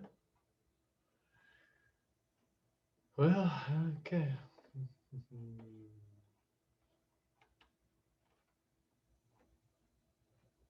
Oh, hello. Hector, you there? Hi. I don't know. I was sent What happened? to, and We're supposed to be in a breakout room. I'm going to assign you to a breakout room. You yeah, disappeared, but I, you are going to be assigned to our breakout room. I was assigned to breakout room 2, and all of a sudden, when I tried to join, it like kicked me out of the meeting, and I came back and it says right here, the host has opened breakout rooms. Please wait to be assigned. And I've been here for like, I don't know, 15 minutes. Oh, crud, Hector, I'm so sorry, man. Let's see if I can get, okay, here we go. I'm going to get you into room 3. So sorry about that, Hector, but just jump in there and ask them what they're talking about, okay? Okay. Thank you.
You cannot hear Esperanza. Can you hear me, Esperanza? Are you there? I think she's frozen. I think she lost her connection again. Esperanza, are you here? Oh yeah. What state? What state are you from in Mexico?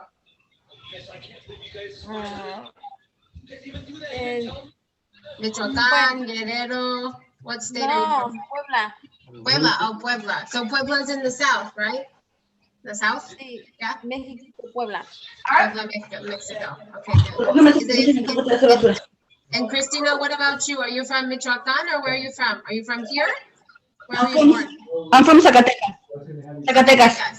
Okay. Wow. Good. Okay. So, what type of jobs, Christina, do you do? What type of jobs do you do? Like, you work at home and you work another job sometimes? No, I used to work in a car wash.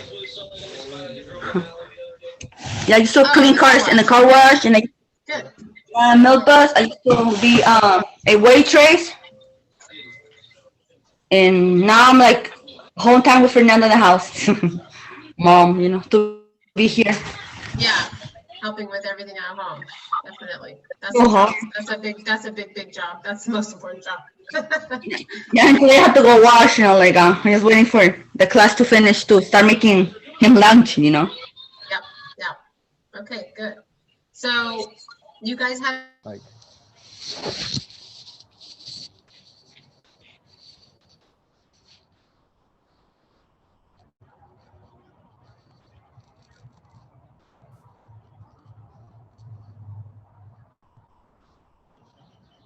So then I left the bar, and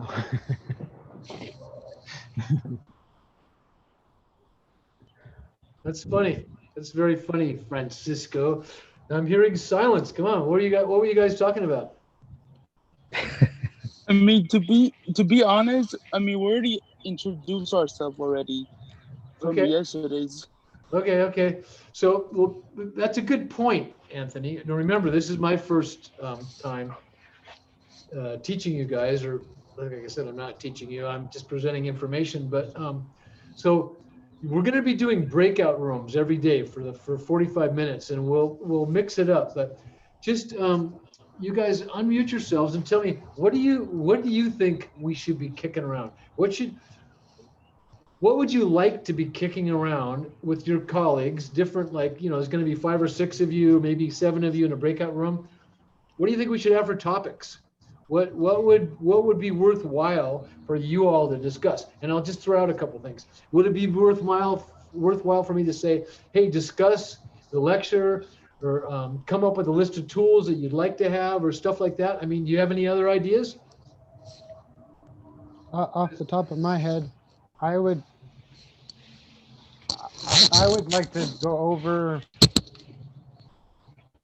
Well, I think it's already part of your curriculum, but like harassment and safety training, because like I'm no longer working at Hayward because of practices that were going on that I wasn't really down with, and I got fired for reporting something, and well, it wasn't until I started explaining my situation to someone else. They're like, hey, you were wronged in this. And I realized that, well, the companies that I was working for weren't really looking out for me. They were looking out for their own bottom line, and I was just being trouble for them, I guess. You was getting used, man. Yeah, not even paid very well for it.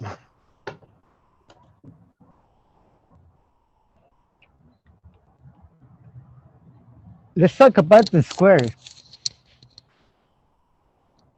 El square es para marcar. Para marcar, yeah. Mm-hmm. See angles and something like that. That's interesting too. I think so.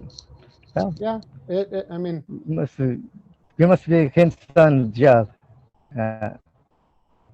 Is any way that we should ask? Is any way that we could actually get the tools or hold the tools before the class? I'm sorry, what was that, Carla? Is any way that we could have the tools or touch the tools before our classes end? Or That's it's a not? really good question, and I'm going to address that. And do me a favor and hold on to that question. Rules in person. Let's and when we come back from the break rooms, I want you to.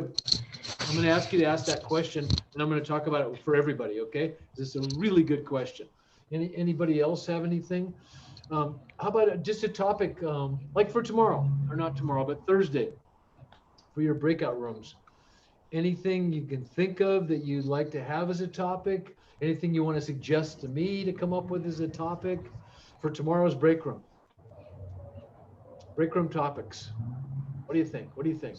What do you guys? It's okay. You don't have to answer right now. But if something comes to you, hang on to it, write it down, and we can use it as a topic for your breakout room. Something that you guys, that your interaction would help facilitate the class, or somebody else, or just we're exchanging ideas here, right? That's what we're doing. We're exchanging ideas. And at this point, that's almost all we can do because we're not face to face. That having been said, there's a really good chance that we'll be able to get face to face before the semester's over. Actually, sorry, it's a 7-week semester. But if we can get everybody to do it, and if I get my laptop, anyway, I'll explain it all when we come back from our breakout rooms. No, they're not breakup rooms. You're not in this room to break up. We're in this room because we're broke out. And we didn't break out on our faces. We're breaking out with each other. Okay, I'm going to leave this room. You guys have got 3 more minutes to kick around whatever, and then you'll get a little notification that your 60 seconds to wrap up, and you're going to rejoin the main group. Okay. So what room am I in? What room are you guys? I think we're in room 2. I think you are 2. Yeah, let's see. It's a room, Room 2. It's a room that Carla's in, right? Okay. Room 1, room 3. That's really. Oh, okay, yeah. You guys are in room 2. Okay. House in it, but it's still, and it's a 1-bedroom, so it has. Yeah, I can't imagine. I always knew Santa Barbara was more expensive. Yeah. Ridiculous. Damn expensive. Damn expensive. We pay like 3,000 per month. For what? Yeah. What do you Rent house? For a house? Yeah. 3-bedroom? Rents on Santa Barbara. Dude, I had a property. I sold it January 8th of last year. I had a 6-bedroom house. Wow. For $3,000. I had 2 1-bedroom duplexes I rented for $1,250, and a brand new studio I just redid for $750. So I had the greatest rents ever. That's the greatest landlord. One of my renters, her TV broke. 3 hours later, I got her a new TV. Oh, wow. I would die to have a landlord like me. Oh well, too bad. I'm out of the business right now. But you guys are going to have, I'm going to leave you. You're going to have about 1 or 2 minutes to talk, and then you'll get a little thing that 60 seconds to wrap it up, and we'll all come back together. So I'll see you all back in the main room in just a couple of minutes. I got to get myself out of here somehow. This is so weird because it wants me to close all rooms. All right. There's no room. There's no one in room 4.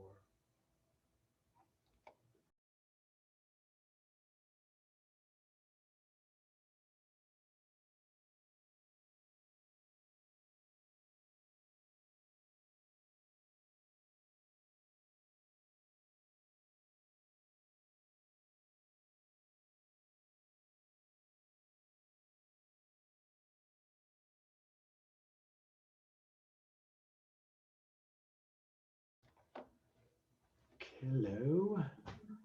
All right. We finished up. We talked a little bit about their previous jobs, and then also we got we had to get everyone tested within the first 2 weeks. So I scheduled them for a COSTAS test, which is like a level test. Okay.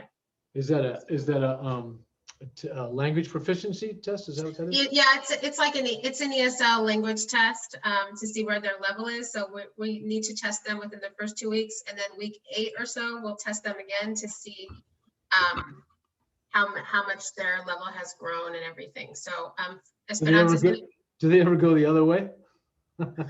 sometimes, yes. Yeah, I spoke really good English when I came in, but when I was done, I didn't know nothing. No, that's not how it works because you're exposed to it. Yeah, Esperanza's gonna do it today at 5, and then Fernando's gonna do one tomorrow at 5. So get everybody tested. And then we talked about but Esperanza said she worked for 25 years as a mechanic or a mechanic's assistant in Mexico. So she has a lot of experience with like hands-on work, she was saying. And then Fernando's wife, Christina, was telling me that he never went to school. Never. So he didn't even go to primary school in Mexico. He just went straight to work. So everything he's learned, reading and writing, he learned from a friend. He learned to read English and write English and Spanish from a friend. So he's pretty much starting from just work experience, no school experience. So it's a really hard place to start. But I said, like, he's doing a good job taking a class, and he's taking 2 other classes, like an electrician class, another construction class. So he's doing his best to go back to school. That's pretty impressive. Start school at 40. So that's good. That's very impressive. Yeah. Reminds me of my daughter. Where are the other people in the breakout rooms anyway? So did you close the breakout room? So click on breakout rooms at the bottom and then just click close. Closed them, and now I'm going to close them again. I swear I closed them, but anyway, everybody's coming. I kept waiting for people to come back. And what did you just mention? You just mentioned something that piqued my interest. You were talking about. We're talking about school experiences, school. like yeah. And so what I wanted to venture, because you said that, Monica, about Fernando's wife telling us about Fernando's experience of never having gone to a school, and learning his trade and learning his English skills and his reading and writing skills just through friends and family. No formal education at all. I have 2 daughters. They're 39 and 34, I think. Pretty sure. 39 and 34. Anyway, my 34-year-old daughter, who just last year wrote and directed a feature-length film and starred in a feature-length film that also stars Alec Baldwin and Mandy Patinkin and Judith Light and some other big star. I can't believe I can't remember. Anyway, God dang it. She never went to school. Yeah, she was a homeschooled kid, and my wife at the time's version of homeschooling was more unschooling. But she got her education.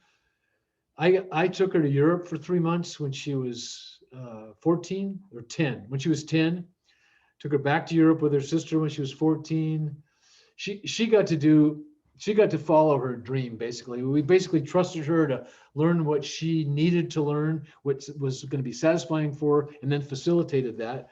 And then she went on to get into the North Carolina School of the Arts when she found out she wanted to be an actor. And then she got into UCLA, and then she got into NYU. She graduated NYU, and she's become quite a successful human being, having not gone to school. So she did go to college, though.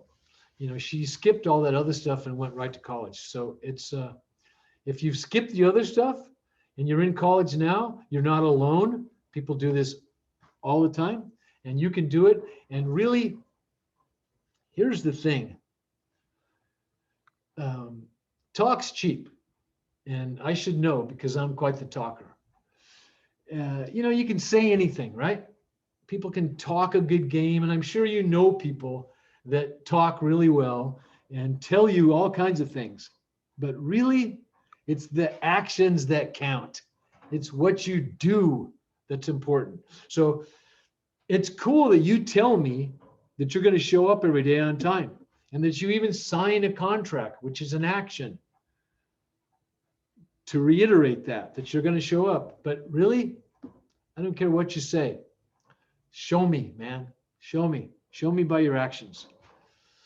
And that's how changes are made, you know. Changes are made by acting. Like, I'm pretty convinced that you cannot think your way into a new way of acting, but you can act your way into a new way of thinking. Think about that, please. So we got 10 minutes left. You guys have been in your breakout rooms. Now, Carla, please unmute yourself and ask me that question.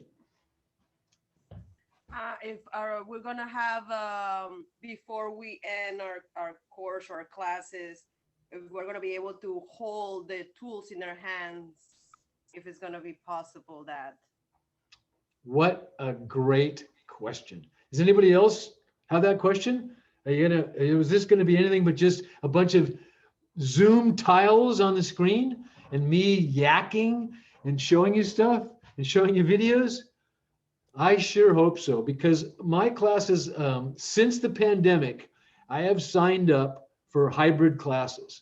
And last year I got to do hybrid. I got to get most of my class, or at least half my class, to come in my advanced finished carpenter, my beginning finished carpentry class, to come in and do face-to-face while we Zoomed the people that couldn't make it. So because it's getting lighter longer, and that's not a problem for us because we're a morning class. My other classes, my credit classes are evening, but because we're a morning class, because it's warming up, and because we have a pretty good outside area, as soon as I can get the college to get me the laptop I've requisitioned that has a built-in webcam, I can take it outside, providing I have a decent Wi-Fi connection, and we can have classes outside. And when I can do that, I will invite the class to come here to the Wake Center. And we can have outside class, we can mask up, we can socially distance, and you can see the tools. In the meantime, I'll be showing you tools, and I'm going to spend, well, yeah, I might show you a couple tools. I had hoped to get to the tool list. I know I didn't get to all the things I wanted to get to, and really, it's mostly the tool list I didn't get to. But I want to hear more about your breakout rooms. But before I ask you to chime in about your breakout rooms, the one thing I did hear is that you've already introduced yourselves. You've already talked about yourselves yesterday. So fine, I won't ask you to do that anymore, okay? Unless something brand new happens for you, then you can tell us about it. We'll try to have some more interesting conversations, topics for conversation going on in our breakout rooms that'll be germane, that is, that'll tie together with what we're doing. And also, something else I wanted to ask you is that if my vocabulary is not understandable, if I say words, palabras that you don't understand, please write them down as best as you can remember them. Don't worry about spelling. And then at some point, ask me or ask in your breakout rooms what these words mean, because you know we're getting this across through words. Now there's videos you're going to be seeing. I'm going to be showing you all kinds of different videos, but a lot of this I'm trying to communicate in words. And if you're not understanding the words, then please try to write them down, and then let's get you the understanding of the word. So you'll understand, what is meant, and not just going, yeah, I kind of heard what he said, but I didn't know what the heck he meant. So come on, tell me, how did it go in those breakout rooms? Did you guys learn anything about each other? Anything you want to comment on? Anything you would like to see happen in a breakout room Thursday when we're back together? Anybody? And by the way, Hector, sorry about that. Hector got kicked out. And he couldn't get back in. He was waiting for a long time. So I might have said, where the heck is Hector? But we got Hector back. So anybody got any comments on breakout rooms? Anybody at all? Monica, looks like you want to comment. I was just saying that we in our breakout room, we talked about school experiences. So a lot of people in our group said, formal schooling was not a part of their education. It was kind of like learn on the job site or learn to do a trade or do something while you're doing it. And so I think that's an important point, that especially in not just in construction, in anything you do, you can have formal training, or you can, learn on Zoom. But in reality, when you get to the place and you're doing it with your hands and with your mind is when you're really learning it. So, you know, how important that is, especially now in this day and age. I don't know, like it's great that we're doing the class, but when you really get in there and do it with your hands and with you put yourself into a situation is when you're really learning it, So I don't discount anyone who said like, I never went to school, I never learned to read and write, because eventually they did learn it because they had to in the place where they needed it. So I think that's really important. I agree. It's super important. And that's not to denigrate or not to talk bad about or not to discount the formal training and learning that, the school learning and because we're going to be going through a book. We're going to be going through this book, and I have the online version of it. So I'll be able to bring up flashcards and all kinds of interesting things on the screen to look at. But, it's book learning. And it's lectures from me, and it's videos that you'll be seeing. So Monica's point is well taken. The actual doing of something and also having to figure out how something works while doing it or by doing it is a fantastic way to really learn something. That's not to say that you can't learn something from books or lectures, because you can. And the point I want to make is that when you focus your energy, and right now, everybody's energy is focused right now on this screen, on me talking. And what I'm talking about is this class, which is about finished carpentry and about construction and the construction trades and how to get into doing it and be valuable and what jobs are available and what that trade actually is. So we've got all this momentum and we've got all this energy towards learning this stuff. So you guys are perfectly poised to absorb and learn all kinds of stuff. How much you learn will be completely up to you. It'll be up to how you learn, your own particular learning styles, how well you listen, how you hear and understand the words, and then what you do with them, what actions you take. Now, here's one thing I'm not going to do. I'm not going to dream up any work for you outside of this class. All right. I may ask you to think about some things. I may ask you to jot down a couple of things, but I am not going to give you any assignments that have anything to do with adding to what you're already doing. You've committed to going to school 7 hours a day. So I'm not going to put on some homework for you. That's not going to happen. I understand that you got your lives to live and you want to get some training and some value out of this. And for me, you're going to get it in the 3 hours I get you, 2 hours a week from me and nothing else, right? So you're not going to get homework from me. I want to get this up front right now. And if I ask you to find out anything, it'll be something easy and I think it'll be fun, because I want to finish with how I feel about this cheating thing, right? We're non-credit, so there's no grades. So we don't have to deal with that. But I teach mostly credit classes. This is actually the first non-credit class I've ever taught, other than some substitute teaching for Jim Cunningham. And I think, Pat, over the years, I've subbed on a couple of non-credit classes, but typically I teach a credit class, and cheating is a big deal, right? Like when we get the FRC training, which is the Faculty Resource Center training, we had to do this training, 4 Fridays or 5 Fridays in a row last summer so we could teach distance education. And there's this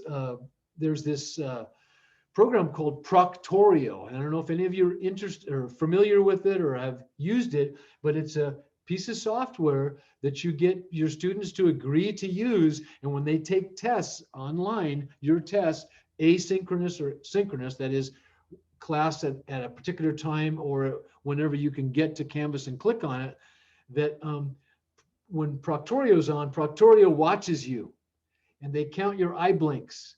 And if you look away from the screen, or if another head comes into the screen, and they rate all this stuff based on whether you're cheating or not. And that offends me to the core. I wouldn't do that in a bajillion years for all kinds of reasons. It's a big invasion of privacy as far as I'm concerned. But here's how I feel about that cheating part.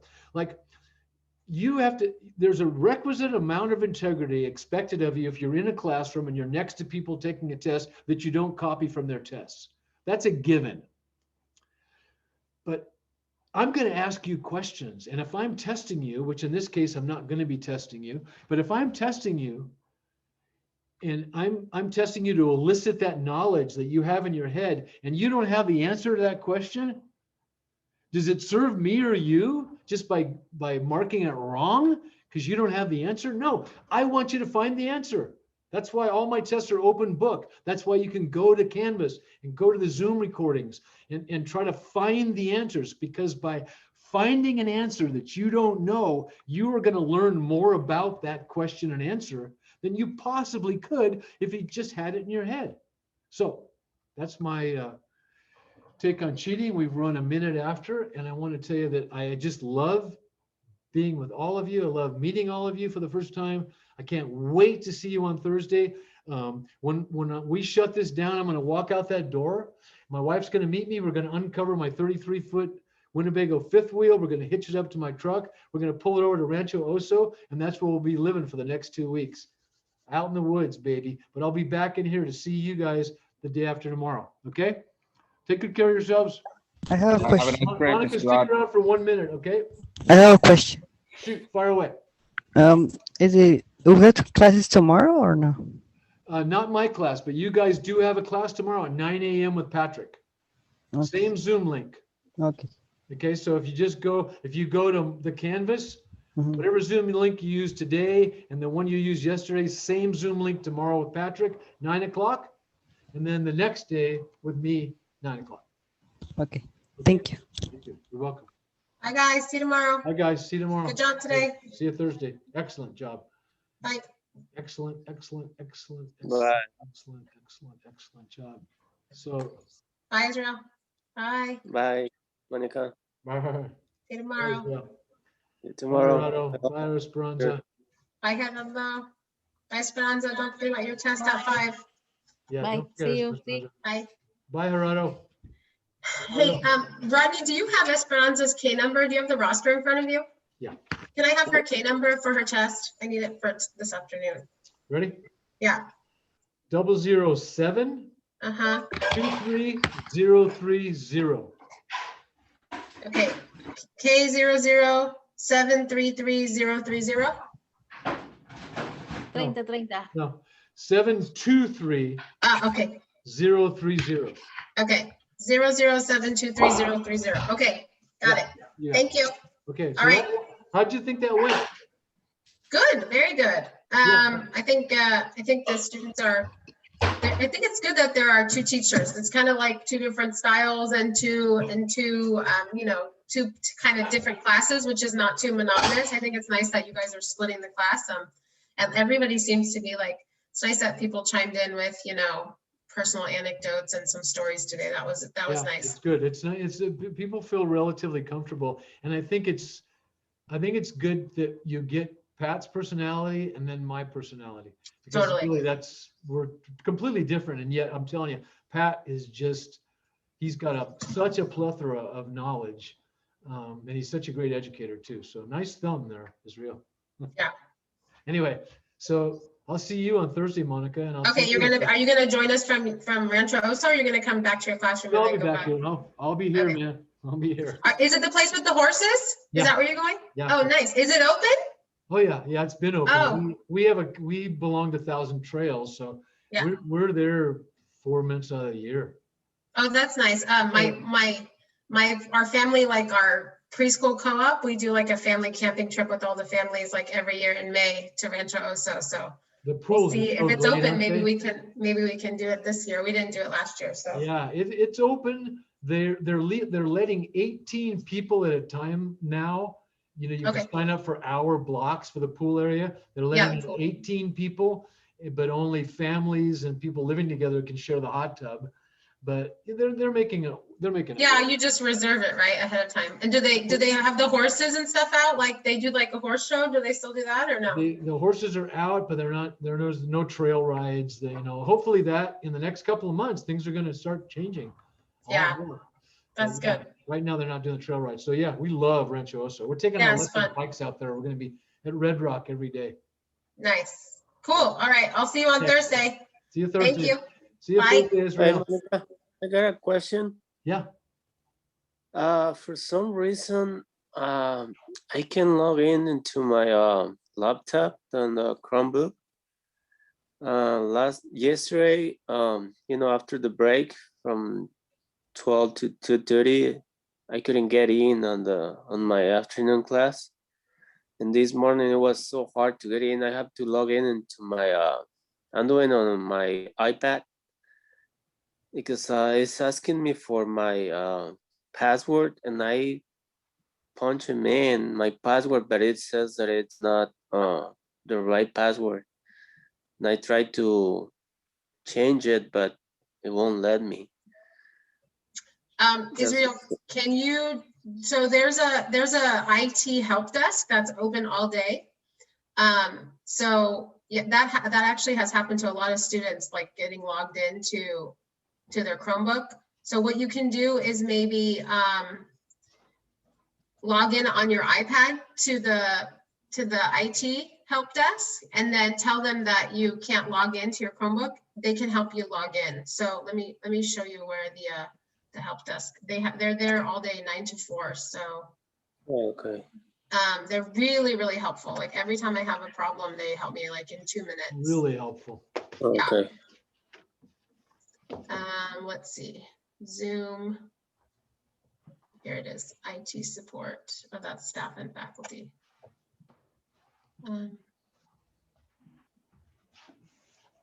IT support. Yeah, it should be SBCC IT support. They're open for drop-in 9 a.m. to 4 p.m. No appointment necessary. So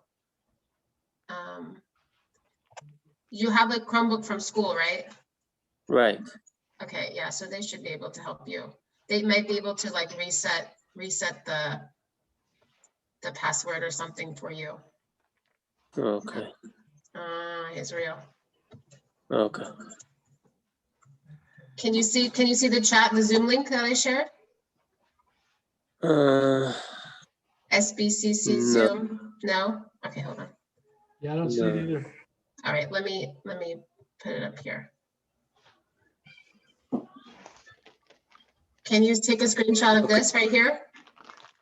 Yeah, I can see Is that now. too small? Hold on, let me make it bigger.